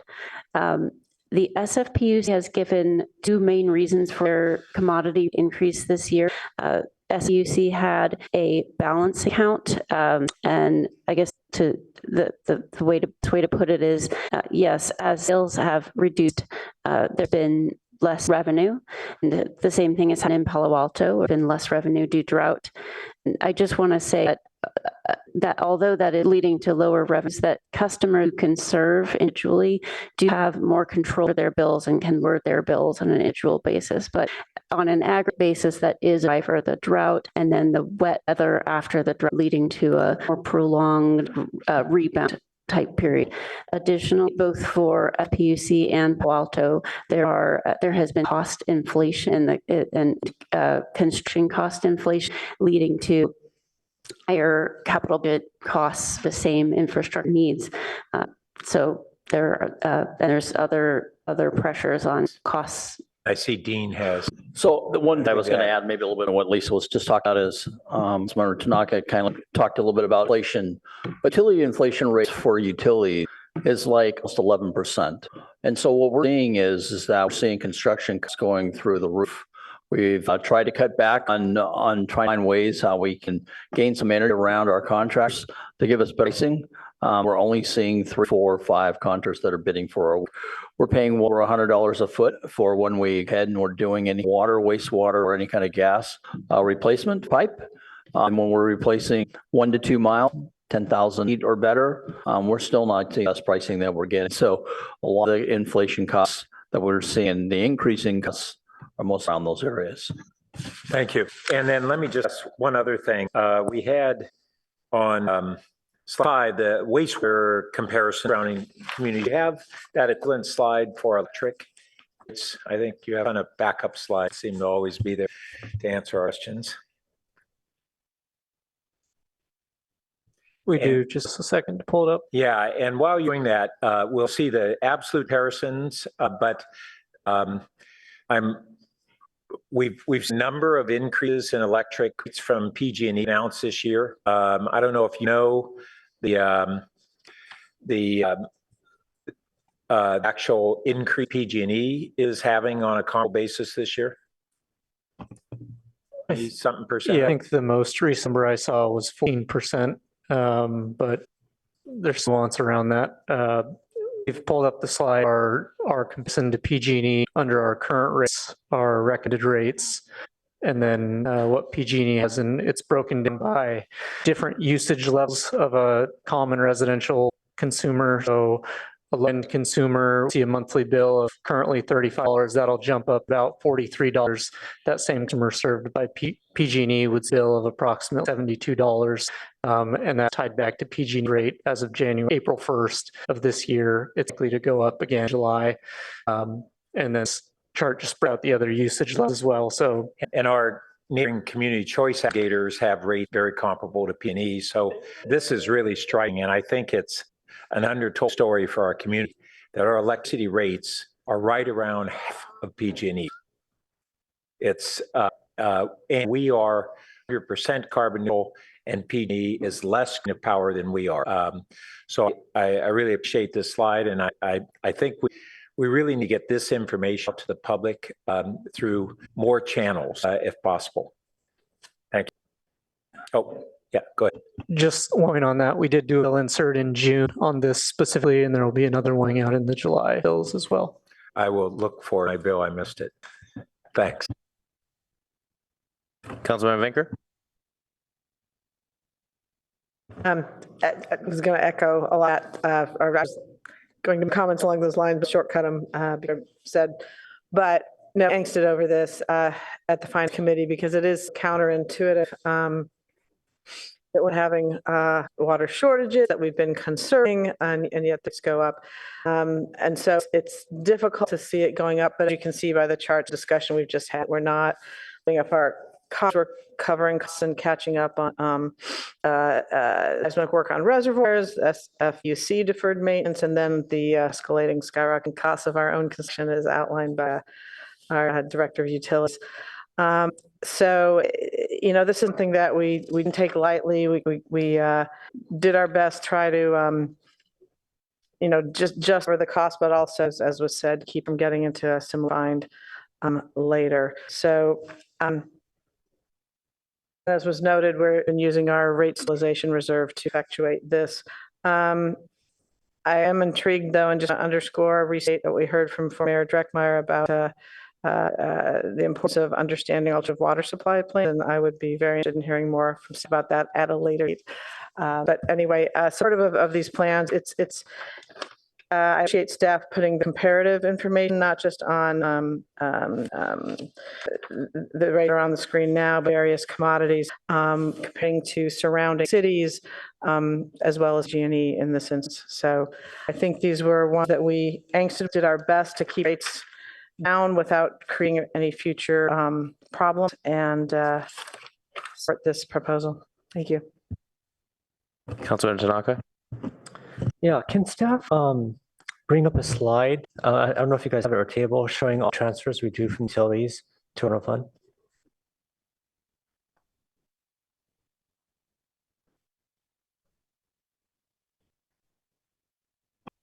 It's on a couple different slides, so go through them one by one. Sure, go ahead. Maybe as you guys find it, can you tell me total, if you count the utility tax, the transfers, the rent, all in, how much goes from our utility to our general fund? There. But maybe bring slides, and when you guys can answer, you guys can add the numbers.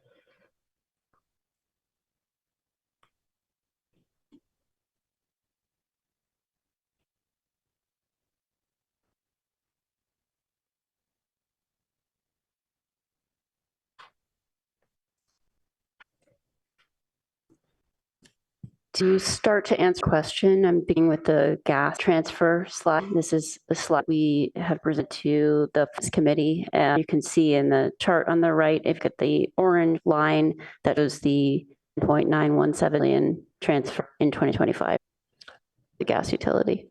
Okay. And next show you electric. So the proposal is how much? How many millions are being charged? The 10.917. 10 point, thank you. So 10.917 for gas. Okay, what about the other transfer or electric? It's roughly 14 million. Okay, and that 10 million, when I'm looking at this, before it was about 8 million. Is that right? A little bit about 8 million. So it went from 8 to 10, almost 11. 7.7. Okay, so went from 7.7 to 10.91 or 10.9. So that's like a 30% or more than 30%, maybe almost 40%. Is that not? Councilmember Naka, as you look at that number, as you remember, as the transfers happened, go back 2 years. So this is actually 23. So it's when we had the spike here, when gas prices are so high. And that's the reason why you see percentage increase for this year. Next year, it'll actually be 24. It'll be much lower. Okay, well, it looks like flat. It looks like the line, Flat. yeah. We'll flatten out. Okay, yeah, so it flattens. So, but I think, imagine this is all part of the reason why our rates are going up is because we're transferring like, from 7.7 to almost a million. So that's like 3% increase as was said. So that's one reason, right? That's the chunk changer. The electric, 14 million. Do you have a symbol for electric? I don't call it out in the, it's in the financial, which I'm trying to pull up. Okay. Can you tell me for that $14 of electric, how much was increased for the prior year? Very minimally. Okay. Is there a that shows how much there was? I'm pulling it up, right? Okay. So this is about plus 14. That's 25 million roughly that we're transferring utilities every year. And sometimes it's flat, sometimes it goes up. Depends kind of, I guess, on the council. And how much is with the rent that we pay and the utility tax? How much is that with all of that added in? I think we need a little bit of time to assemble that information. I'm trying to understand all the money that goes from our utilities, all that goes to our general fund. I'm trying to understand the answer. I think part of the issue that's going on here is that there's a lot of money flowing from our utilities to our general fund to fund things, of course, employee raises and other things. So let's say, we shouldn't, but if you wonder why does ours go up so much, these transfers are a bit of money, right? And they're not 30%, not a low number. It's a very, very high percentage. And do you know how much our utility tax went up to? I'd like to know how much and should it go up by? It's a percentage that hasn't changed. How many millions is it? And then percentage to go up the prior year. If you have a slide on that. I don't have a slide. Okay, well, how much is it? I don't have a slide on. No, I'm just asking how much is our utility tax? It's 5% on the utilities. Okay, so how much? What is it in millions, in dollars? We try to assemble that information. Okay, it'd be great if we could get the total amount of money from our utilities to general fund. That's what I'm trying to at, right? All the money. So this 25 million that we just talked about is just part of it. Then there's utility, then there's rent, right? So with the shebang, right? How much did it go up by? So I'm trying to get at. Councilmember Tanaka, we don't think we're going to have that number tonight. Have that number calculated in any of the sets. I don't know if Lauren helped me out on by chance what the percentage was for users tax and utility.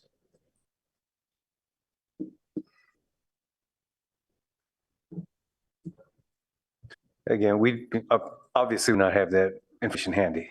Well, I think it's a very pertinent conversation. If you understand why our going up, it's because we're transferring a whole hell of money out of our utilities to our fund. And it's, some commodity, we can't call that, right? Because it costs. But some of it is what flows to our general fund, and we control that. We can how much do we transfer, whether it's through utilities, whether it's through transfer, whether it's through the rent, right? We control that. So I'm trying to understand how much of it is of the commodities and how much of it is because of discretionary, right? Because we want raises, because we want this and that, right? So can someone add it up and figure out what it is? Because I think it's important, as some of the speakers mentioned today, some of us, maybe to us here on dais, this is trivial money. To some of the people in the community, this is a lot of money, right? This is hundreds of dollars per year. Some people break even, barely break even, if not break even. And so I think we owe people to understand what's going on here. Just to correct what I told you, I put up in the appendix the electric financial, and the equity transfer for electric is 15.1 million. Okay, it was 14.9 in the prior year. Okay, so it's 15 what? Million. And what prior year? 14.9. 14.9. Okay, so about 1.3%.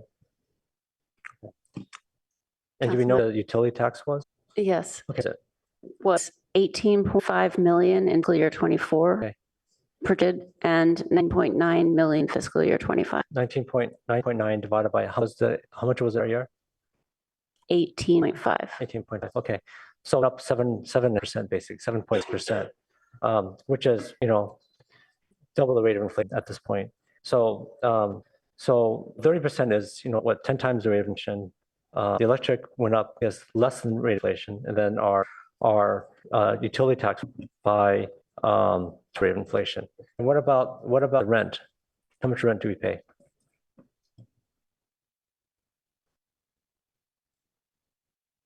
We look that up for each utility. So Dave Yen, you strategic business manager, I think it's about 10 million or 10 million increased by CPI last year or this coming year. Okay, so about emission. So if we add this up, so let's see, about 11 million plus 15 plus 18 plus 10, about 54 million is transferred to our general fund roughly. Is that right? And that's up, and some of it's going up way past the rate of inflation.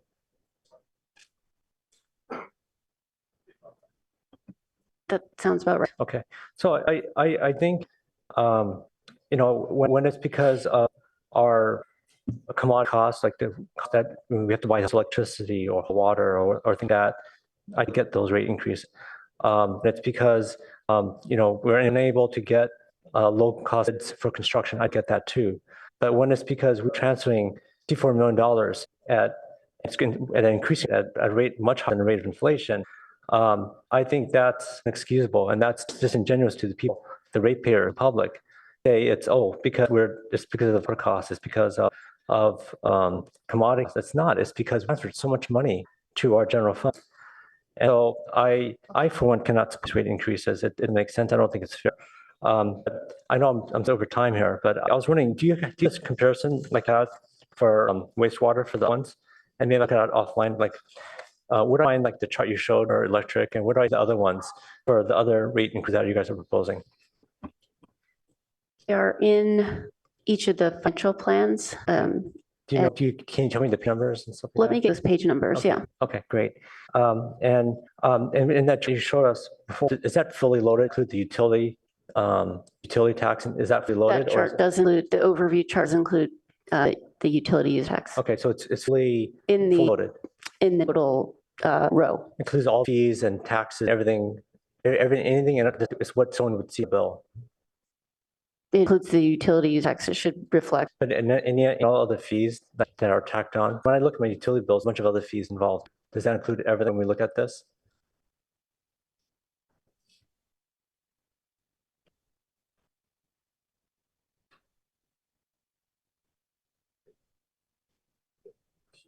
Yes. Yeah. So when you look at utility bill, those are line items, right? It's not right. I want to check that before definitively answer that question. Okay, I think that'd be to know, because when I look with apples to apples comparison, we make sure that one is stacked and the other is fully stacked, so we could kind of understand the rate's just one part of what people pay. Then there's all these other fees you have to pay. So understand. Look at this. Are we looking at apples or not? Okay, I applied this enough, so I want to give all the chance, but maybe you guys get answers. You guys could. I just want to make one comment regarding the UUT. It's really a 20 million. We report 6 million if it's for telephones. So the utilities is about 4 million. So you should. So what? How's that again? So the UUT, we were like 19.5 million earlier. 6 million of that is from the telephone UUT, non-utility, non-gas, electric, water. Anyways, it would be great to chart and maybe something to show our ratepayers. This much of the cost is the commodity, and this other amount is what we're putting to the general fund. I think it would be great to show that on everyone's bill, so everyone could see, like a little pie chart, like this percentage of commodity and this rest of it is all general fund, so that we're very transparent about what we're doing. Okay, before we continue this note to Councilmember Burt in a sec, just wanted to do a quick pause given the hour, so that way we can kind of give the public advance note rather than waiting until we get to the point. It's almost 10:30 already. Another item that we do have to get to tonight, and then we still have the El Camino Real bike lane item. So I wanted to turn to the city manager talking about possibilities that might have to the agenda around, and just kind of quickly poll the council, see what we're feeling. Sure. Thank you, Mayor. As we look at the sensitivity of items that you have both tonight as well on your agenda tomorrow, as we would regret to for any item, believe the one item that's the least time sensitive in terms of council hearing would be the study session with the Human Relations Commission tomorrow. So as such, given the hour, if you through item 30 tonight, then we would recommend deferring item 31 to tomorrow. Council could consider taking testimony from members of the public this evening if they are here this evening, cannot be here tomorrow, but again, would be pretty late tonight. But again, the thought would be to defer item 31. This is the El Real item until tomorrow for that to be heard first in your agenda at 4 p.m. tomorrow. Great, thank you. I'll try and be. Sorry? I'll try and be brief. Sorry. Good, but just want to make sure, see the interest from council, then continue the El Camino item to tomorrow night. That would start 4 o'clock. I think that's a good idea. Take testimony tonight. We can start tonight. We will be able to do that early enough. So for those who are still here, who came to testimony on the El Real item, we do plan on having the public hearing open. And we'll continue it as well. But if you speak, we'll ask that you don't speak to. So, like council's agreement with that. My one concern is if we put it at 4 o'clock tomorrow, there's a lot of people who are not watching now. Well, I guess they would have wanted to now. Okay, so they'll know. Okay. Yeah, because the item's scheduled to begin around now. Okay, perfect. Then we'll do that. So continue the El Camino bike item to tomorrow night. But again, we will hold public testimony this evening. Want to stay up for that? We will hold it tomorrow at 4. Okay, thank you. Back, Councilmember. Yeah, I'll be brief, and unfortunately, these clarifications I want to provide were for Councilmember Tanaka, who seemed to have misunderstandings, left the dais, so I don't know if we'll hear it. So first, as the very data that he listed from staff showed that the discretionary transfers are not in proportion to the increases. They're lower than the increases. So that disproves that's a primary drive rate increases. Second, he referred to the utility users tax, something that we have a discretionary control over. That voter approved tax and the rates are voter approved. We don't have any decision making authority over that going up or down, to my knowledge. And lastly, when we look at these transfers, we do have discretionary fund for. This is why we have strong police and fire and community services and library and roads in the county. Part is because we own utilities and transfer basically ballpark of what G&E is allowed to transfer or to have in profit. But the benefit is that it's actually our commercial ratepayers who pay a great deal. And for instance, gas, a portion of the gas is commercial apparently. It's roughly 50-50. And the electric? 8% commercial. 80% commercial electric. So when we have that transfer, our residents are getting those benefits, and it is our commercial users who are doing the bulk of the thing for it. So thanks. All right, thank you. And definitely will entertain a motion. We can take it on all 10 resolutions.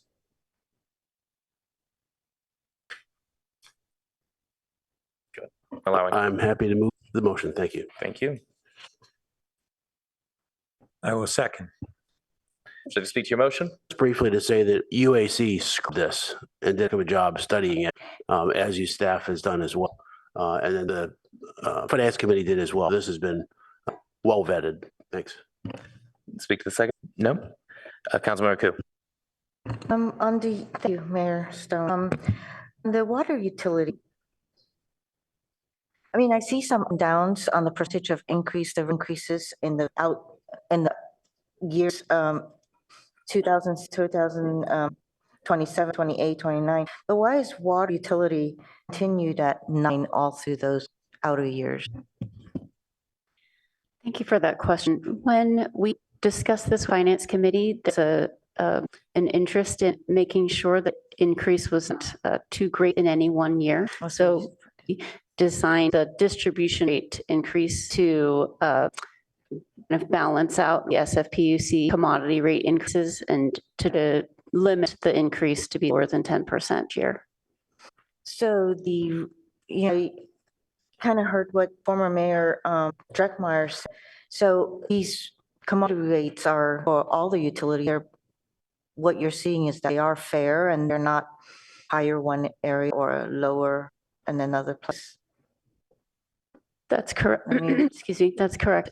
For the water utility, we pay the same rate that all the wholesale customers pay per unit of water. Yes.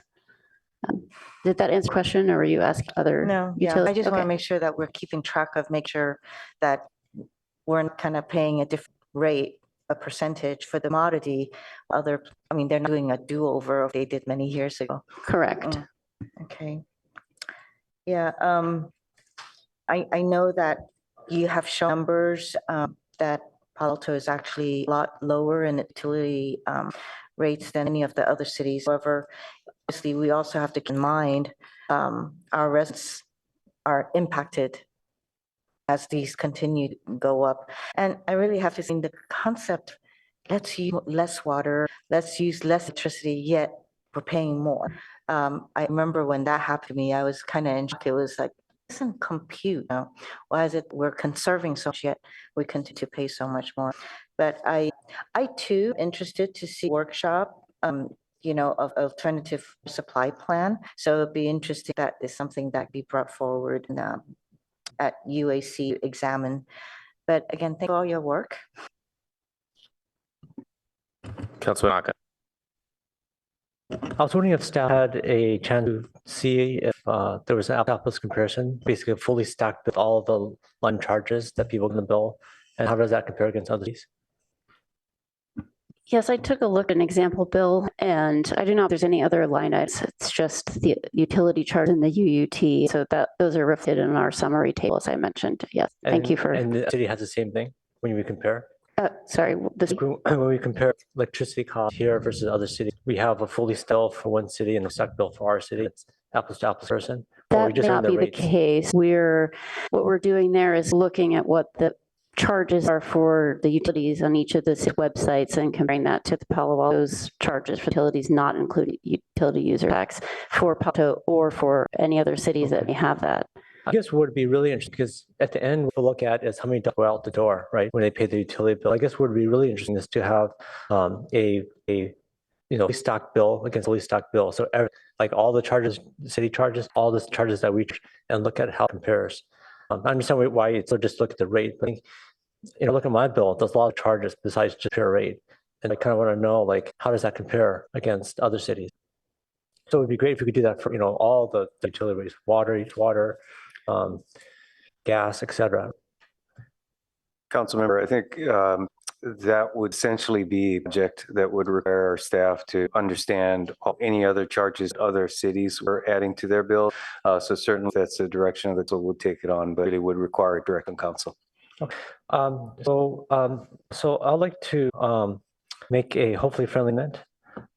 So I guess the first one is I think my colleagues are sensitive to the economic conditions of some of our residents and how some people are here. So what I'd like to propose is a friendly amendment that's kind of transparency amendment. So specifically, it would consist of two parts. Part would be do this kind of like fully apples comparison, like a full stack bill. So basically, the total, say we take an average resident of listed our city and now you, and we look at the fully stacked bills for all the different utilities that we charge against our city versus another city. And I think the second thing that's great, and perhaps we could even publish it for our residents to see it so that they get in the bill and feel good, hopefully, that they're paying a lot less. And then the second thing would be in the transparency, being a breakdown, like I said earlier, how much of this is commodity thing and how much is being transferred, how much of this $50 million or whatever is being transferred to our general fund, and that way they could break down, they can understand what's discretionary and what's not. Thank you. Councilor Martin, I think the bill comparisons could be really difficult. Doesn't matter what you're going to pick, Redwood City, pick Mountain View. And the reason for that is PG&E is going to have PG&E gas and electric. Then there's a water bill from a customer. That's not going to come on the same bill. You know, wastewater, that's not come on that same bill. So we're going to have to try to search maybe 5 or 6 different bills from a customer that's going to be in one of those cities to be able to compare to what you're asked for. So all our commodities are on bill. That's going to be difficult for it, kind of get apples to apples, as you mentioned. Okay, well, we could split this into 2 possible friendly amendments. My colleagues can decide whether they want to promote transparency or not. Yeah, I don't see this as material to the agenda that's at hand. If there's one of the things that has merit, it could be that we should refer it to UAC. So I'm fine with going to UAC instead. That's all good. But there's putting this current memo, no, I don't, sorry, motion, no, I don't accept it. All right, any fails? Okay, I see no other lights. Let's take the vote.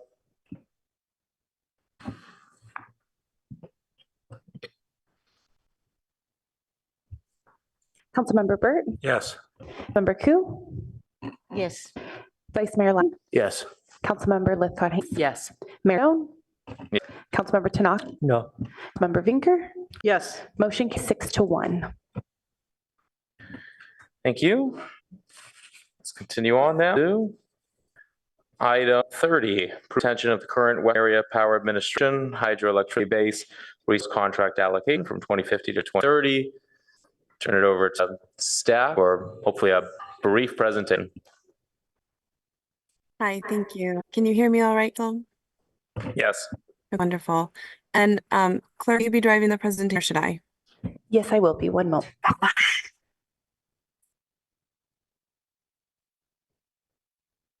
And it will be brief. Welcome, council members. My name is Lena Perkins. My large part of my job for the last 6 years has been to analyze decision to re-up this 2025 WAPA hydroelectric contract, and we've put a lot of analysis, and I'm here to recommend along with the that we this contract. Next slide, please. Oh, I want to acknowledge on this, we also, just for additional due diligence, had graduates from Stanford last summer, and I really had him analyze the heck of this. And the last student I put this far is now a professor. So I really just acknowledge Tim Hall's work last summer. Next slide. So there's a lot of acronyms here. The CVP is the Central Valley Project. It was built mostly 1930s, 1940s. It extends from the north, the Trinity and Shasta Reservoir, along with their waterheads, so extending to the Colorado border, all the way south, as shown here, to Bakersfield. And just for context, that is most of the eastern seaboard, but you can map sort of from New to South Carolina in terms of scale.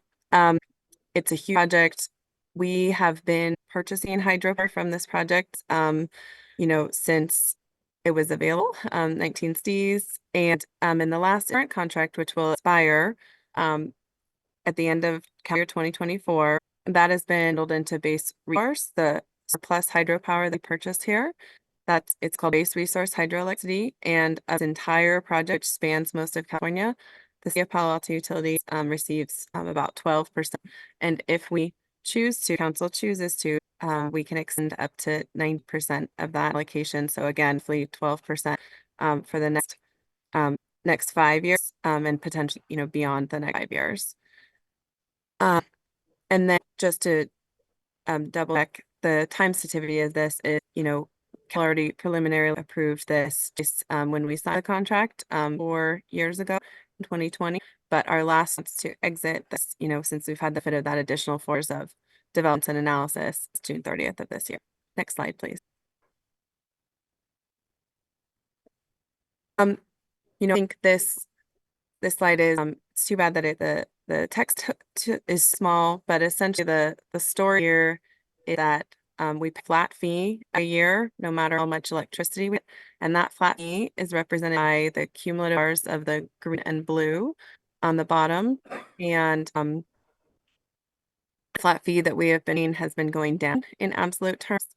And that is in large part due to us working with WAPA and the Bureau of Reclamation, both side to work to optimize the value, and in a lawsuit that we filed against the federal government and won, which resulted in returning about $24 million to the city of Palo Alto, but then also concern costs going forward. We have worked with the federal government, the U.S. Bureau of Reclamation, WAPA, to gain more revenue in their assets, which then roll in offsetting their costs. And it's also more revenue that we're getting in the markets with this product. Next slide. This is the summary slide. This is a fairly conservative analysis because the contract does represent about 35% of our electricity supply. It is a large reason why we are so much less expensive than PG&E and their CCAs. The conservative analysis shows that next year we expect to, because of the very favorable hydro conditions, to be positive in a revenue sense, revenue exceeding costs for the resource, and costs are quite low, which is again a kind of anomaly until 2030 approximately.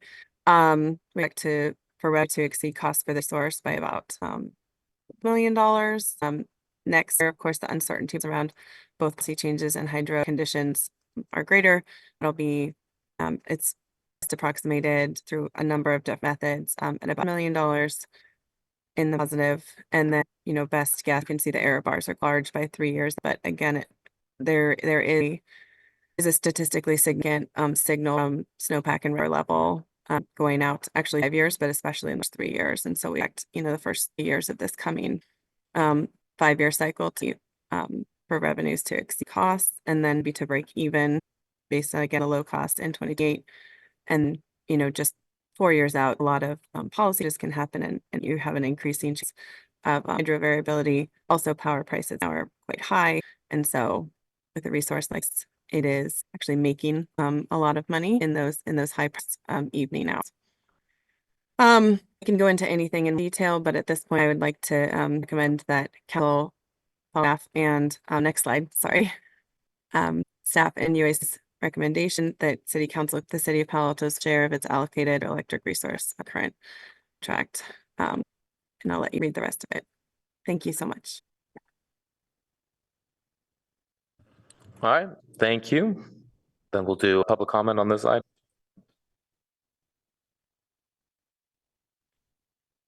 There are no hands raised and no to speak. All right, bring it back to council for questions, discussion, motion. Councilmember Burt. Unless others to wade in first, I have to move the staff recommendation, which understanding is we don't actually need to take deliberate action, right? So what's the recommendation if we don't need to take action, if we are not going to alter the purchase through? I think the lawyers framed it as retain the contract. Okay. Yeah. So then I move that we retain contract. Second. And then if you just want to state the lawyers craft that very long paragraph on the last slide, I can go, or maybe the clerk can show it back again if it's read into the record. The clerk can look at slide number 5. It has the full wording of the recommendation.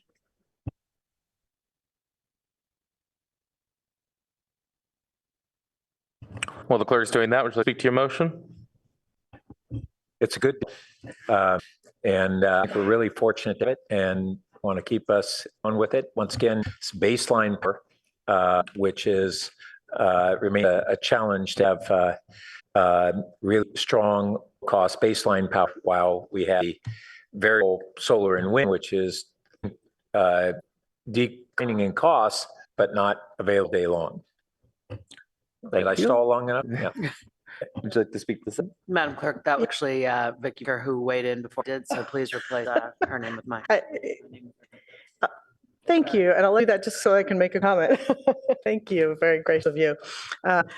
I want to make sure and acknowledge all the work that staff put into this because I nerded out on the staff report. I love reading the staff report. Thank you for all the work. I was fascinated by the analysis that we had initially done and then all the additional scenarios that you did. Now I know to thank this person who's currently on his way to becoming a professor. So thank you for all of that. I agree. It's a deal. I was driving up and down I-5 this weekend, around reading that report. And now all I think of was the reservoir system and the canals power generation that was probably parallel to me on my way back and forth past Bakersfield. I do have a question that is just a quick one that's sort of adjacent. It talks about how there had been the cost of service study that resulted into the awareness that there had been an overpayment by the city in years prior, and that's being returned to WAPA. and that will continue 2030, the return. But it does say if city exits the contract in 2025, which I hope we don't, I hope we pass this, then overpaid funds not be reimbursed to the city. I'm just wondering if staff could explain that to me, because that seems wrong. Yeah, I told them that seemed wrong as well. I was unsuccessful on that particular point. They have a federally mandated cost of service process, and their acronym associated, which is the SCRUB process, and we could really nerd out on that if you want. But essentially, they have a 100-year payback period where everything trues at 100 years and restarts, and 2030 is their 100-year mark. And so that cost of service took them 10 years to complete, and I was really in the trenches in the last 2 years to complete that, and we did best we could, and we just got it done, and it did end up with a benefit to power customers. And so since that was completed 2020, I believe, we saw that power customers had overpaid. They had 10 years to return those funds, and I pressed them to return by 2025. And it, they're not legally required to, as per their understanding, and I'll kind of leave it to then it becomes a question of whether to lead or not and what our choice would be there. But I think that they've actually tried to return most of them by 2025, per our press. We have also managed to pre-fund a few other things through 2030, and they're bumping up against the 30 mark at this point. But again, because they are capped so much more additional revenue from their transmit system and to their increased flexibility, our net bill, which is what we pay, their cost minus those revenues, has gone down. And then, inflated dollars, and so it's gone down a lot in constant dollar, and it's gone down a lot considering that power prices are 30% higher or 3 years ago. So I was just questioning whether they could reimburse us for costs owed, but I can table that for another time, or I can take that offline. But I do appreciate you, I do appreciate you figuring that out, and I think it's all long enough that we have everything on the screen. So thank you. Hopefully we can move that and do this till 20. And Councilor Tanaka. A question, do you have a chart or a table that shows the comparison of the cost difference between this power and, say, solar, natural gas, and others we purchase? Does that exist somewhere? That is, if clerk will pull up the slide that is busy with the bar chart and then the line chart on top. So, and go through, that's the line of that plot, which is dollars per kilowatt that we pay. So again, you might have to come in, and I apologize for this. But the red line is cost of delivered resource, and so that dollars to pay. And so you can fiscal year 2022. This is federal fiscal year, starts in October. But anyway, the very dry 2021. Sorry, I think I cleared my question. What I'm curious is cost of MAPA versus, let's say, natural gas versus solar versus wind versus the different power sources. Yeah, that's what I'm exactly getting to. I'm walking you through the WAPA part of that. And the green line, market power, is dirty power, but is aggregate mix. Oh, I see. So if we could go back to the slide. So it's the difference between the two lines, and you can see them bound around, but the red line is lower. So yeah, the red line is $30 per $31 per megawatt hour, and my power was $57 per megawatt hour. And actually the red line has gone down further as we've reduced this. So, and solar power is the red, I guess. Is that what you're saying? What the red line, yes. Okay, and the green line is the aggregate California power. Okay, great. Okay, good. And then let's see. And then how to handle the seasonal mismatch in terms of hydroelectricity, right? Because it's mainly during spring, summer, right? Probably not much in the fall and winter. And how does that map to our needs, right? Yeah, I mean, I think it's actually become more of an hourly mismatch than seasonal mismatch problem, because solar in the state of California is doing extremely low prices spring, summer, and fall for kind of 10-hour day, 8 to 10 a day. And what WAPA is doing is actually really capitalizing on that as a few flexible resources. So they they are not generated in the middle of the day. And so they're able to mitigate the issue is spring, where you have spring off that can be partially controlled. And then, but since it's also getting hotter, that spring is pretty short. And so starting in May, all the way through October, WAPA is ending really high prices. So a seasonal mismatch. So it's just essentially something that I put into the model to handicap. Like ideally, we would more diversify. Ideally, would have a perfect seasonal hedge, but the flexibility and kind of support, carbon-free support, the electrical system, and the value of this product. When you put that into any kind of financial model that you can do, it outweighs the mismatch and other mismatches. Okay, thank you. And be looking at derivatives to kind of mitigate some of the uncertainty, like, if it doesn't rain, like we buy some derivatives to hedge.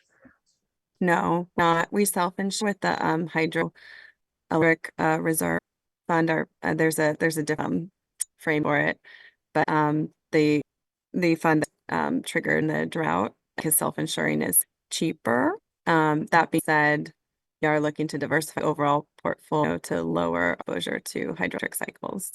Okay, I find that saying the self-insurance is better than buying a hedge. I would have guessed hedge is cheap. I haven't looked at the prices, but I've guessed the hedge is cheaper because we have too much capital, and then rates are really high right now. So the cost of capital is like 5-6%. So I would be surprised if it's cheaper. Yeah, we did it a couple times, and that can be discussed for a separate item to revisit. I would need to probably be a council action to revisit how large the hydroelectric stabilization fund should be. And I take point. We have the ability. We don't. Go ahead. I think as long as you guys actually let it, I'm cool with that. It just, to me, because you can earn so much on interest now. I would have guessed his are way cheap, but I actually know. Yeah, I mean, because this is a part of our hydro exposure, right? We also own a dam, and so the time I think it was looked at in detail was when we revisited setting that hydro rate stabilization. And I would just say this project at the moment not to require that level of analysis because it's the year-to-year variability is still okay. You can see that even in the drought that we've had, and ours were 20% full, it was not, the product was not more expensive than the market. It was just the market. Essentially the sect came into existence in order to electrify the West and industrial the West. And so it's always priced at or below it. And only saleable to entities. So Councilman Tanaka, you only questions? Yeah, one last question. So I think that we've had a couple of nice rain, which is great. So the reservoirs are largely full now. And so if there were time to buy a hedge, I think it would be a really good time because it's probably cheapest it's ever been because of the fact that the rain and the water, the reservoirs are full. Hopefully you guys can look at that. Okay. So the lights, let's take the vote. Councilmember Finker? Yes. Vice Mayor Lang? Yes. Mayor Stone? Yes. Councilmember Tanaka? Yes. Councilmember Koo? Yes. Councilmember Burt? Yes. Councilmember LaHames? Yes. Motion is unanimously. All right. Thank you. Thank you to staff for all that work. All right. So again, we're going to move on to item 31 only for taking public testimony. We'll not close public testimony this evening. We'll continue testimony tomorrow at 4 p.m. for anyone who does not speak tonight. And we'll also do this presentation tomorrow at 4 p.m. So let's do testimony then on item 31, Caltrans repaving project.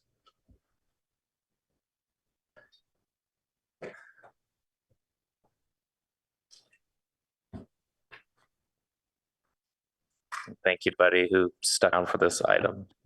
How many speakers do we have? We currently have 8 requests to speak. How many? 8. 8, okay.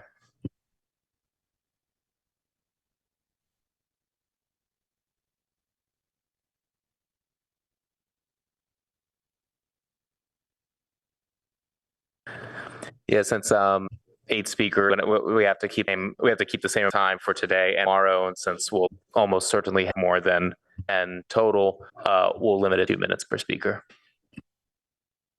First speaker is Terry H.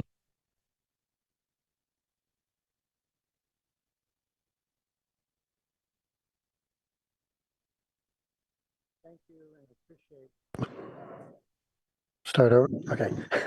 Thank you, and thank you very much for the opportunity to speak to you tonight. I'd like to first start off saying very quickly that I'm a lifelong cyclist. I've cycled over my former home of Ohio and also over California. But I'm here tonight to speak specifically about the proposal on Camino.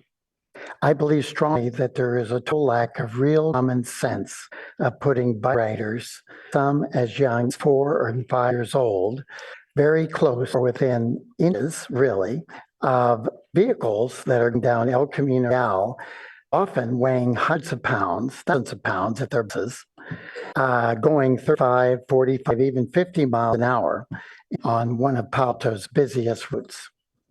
For example, a scenario, what happens if a cyclist has a mechanical breakdown, such as a flat tire, which I had, or your gear malfunction, I've also had, and slowly wanders out, unfortunately, from narrow lane, the lane, into oncoming traffic? What do you think will happen? I know what will happen. Unfortunately, it's not news. I'd like for the council to seriously consider, even with all the safe features that are being so-called planned, how I would like it read in the newspaper that a child or even a young person of something got to a major accident in the bike lane on El Camino, either because the vehicle was going fast or some other reason. One other thing I'll mention last, which is vehicle distraction. I've myself were vehicles that are traveling down the road. Your time is up. Get distracted, right? Okay, I have more to say, but. Next speaker is Paul M., followed by Mark S. Good evening, Mayor Stone and council. If you got on your bike right now and you want to go the length of the city of Mountain View, you could take the bike path behind the train station that behind Pally and Town Country. You could go to Park Boulevard. You could go to South Palo Alto or Wilkie and across the bridge to one park, and 2 blocks would be in Mountain View. You would have gone primarily a resident route. You would have passed a stoplight. There'd have been no cars, no truck. It would have been faster and safer than going on 6-lane Camino, which seemingly has count stoplights. If the lane that was behind Pally was still along the tracks all of San Jose, it would be safer and faster than the object on El Camino, and it would save lives, perhaps. Tonight, you are to take the park tomorrow, perhaps off El Camino. I've lived off El Camino all my life, and that would negatively affect businesses in the neighborhood. I was involved in carrying an MVP for our neighborhood and included getting business parking on El Camino, and this program as well for years. If, however, you take the cars off the El Camino and put them in the neighborhood, the quality of life will be back what it was before we got our RP, and the business will no longer be able to park in front of their own doors. The report recommends that the use of TDs might mitigate the damage to our RP, but that was tried to go improved NFF. And I have to admit, it says that if they actually got El Camino safe, I couldn't believe this. 8 to 80-year-old could ride their bikes on El Camino. They do that, really? They could get on electric bikes, race down El Camino. You really believe that's a good idea for an 8-year-old or an 8-year-old to do that? Do not support abolish parking on El Camino that support both our neighborhoods and our businesses. Thank you. Our next speaker is Marcus, followed by Gulano C.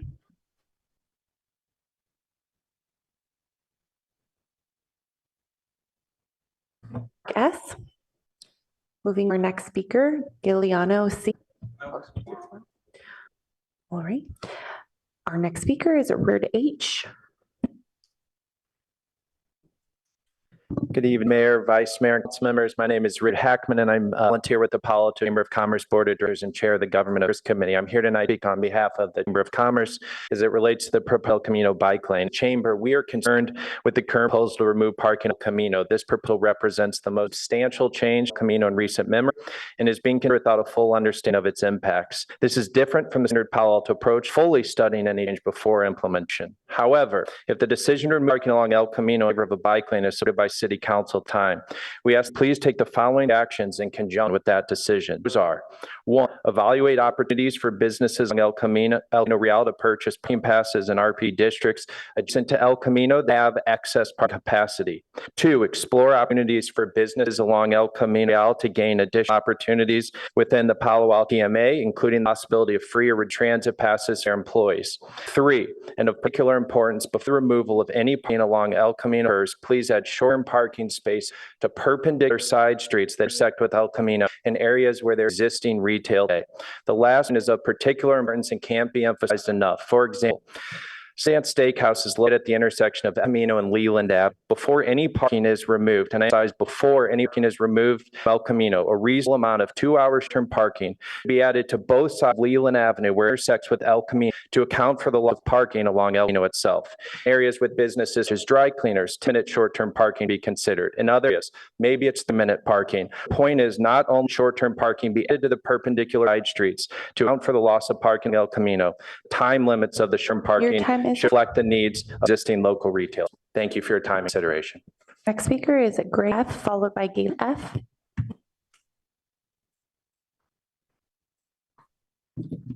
Evening. I'm Greg Poor. I'm the owner of the Bike Connect and Cardinal Bike Shop. So I'm having an interest at crossroads as far as obviously I want safe roads for cyclists. I started a business in 1985 out of my garage, Owsley Street. I know the parking deal. Palo Altans are more about parking than they do bike lanes. This is going to go up in your face. It's going to employee parking into the neighborhoods. It's going to push businesses to cities.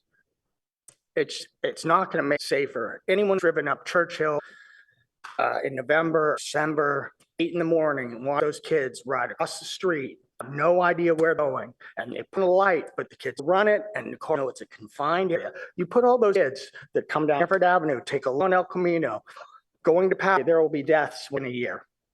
There's no question. These kids are abuse. I mean, putting kids on El Camino is I'd call. I would never let someone I love ride on El Camino. I have a store on 7th and some. We have boards out front for bike lanes, cars confused, right up the bike lane. There's been more accidents on 7th and Folsom since they've cut the lanes out. It confuses drivers. Maybe it will be safer, but I haven't seen that in my experience. And it would be tough to learn on the fly with one's child. So, and then there's just trying to survive as a business in Palo Alto. It's difficult. It's not easy here. I've been for 40 years. I enjoy it here. I love it here. I live here. This is my home, but it's not getting any easier. So make sure we make this decision that we don't want to become View. We don't want all these businesses to be apartments, because that's where we're going if you approve. Our next speaker, Galen F., by Carrie W.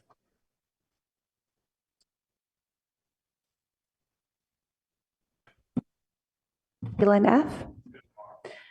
Our next speaker is 3W.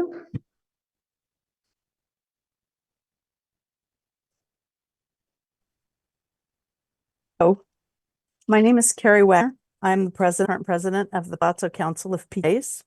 And our PTA Council Executive Board is to support the staff report, specifically the right turn on red restrictions recommended by city staff and Caltrans. Our PTA Council Safe Routes to chairs, Anthony and Melissa Ellery, sent a letter to you Friday expressing support for the right turn on restrictions proposed.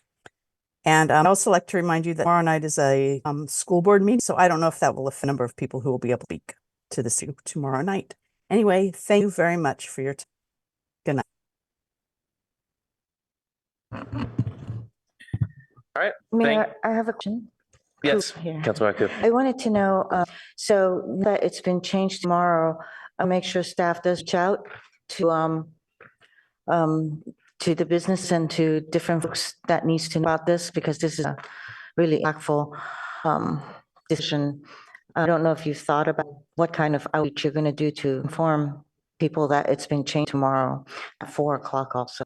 When I do get an important reminder before the manager is the normally scheduled time that this item was heard. So who were interested in speaking, I would imagine would have heard that we knew the item. So actually I think there's an opportunity now for them to be able to participate, because they have an opportunity for it tonight and tomorrow. So the transparency piece is actually improved, but city manager are if our opportunities to get that announcement. Sure, and certainly reiterate Mayor, your comments. In addition, see what staff can do to supplement notice in the morning.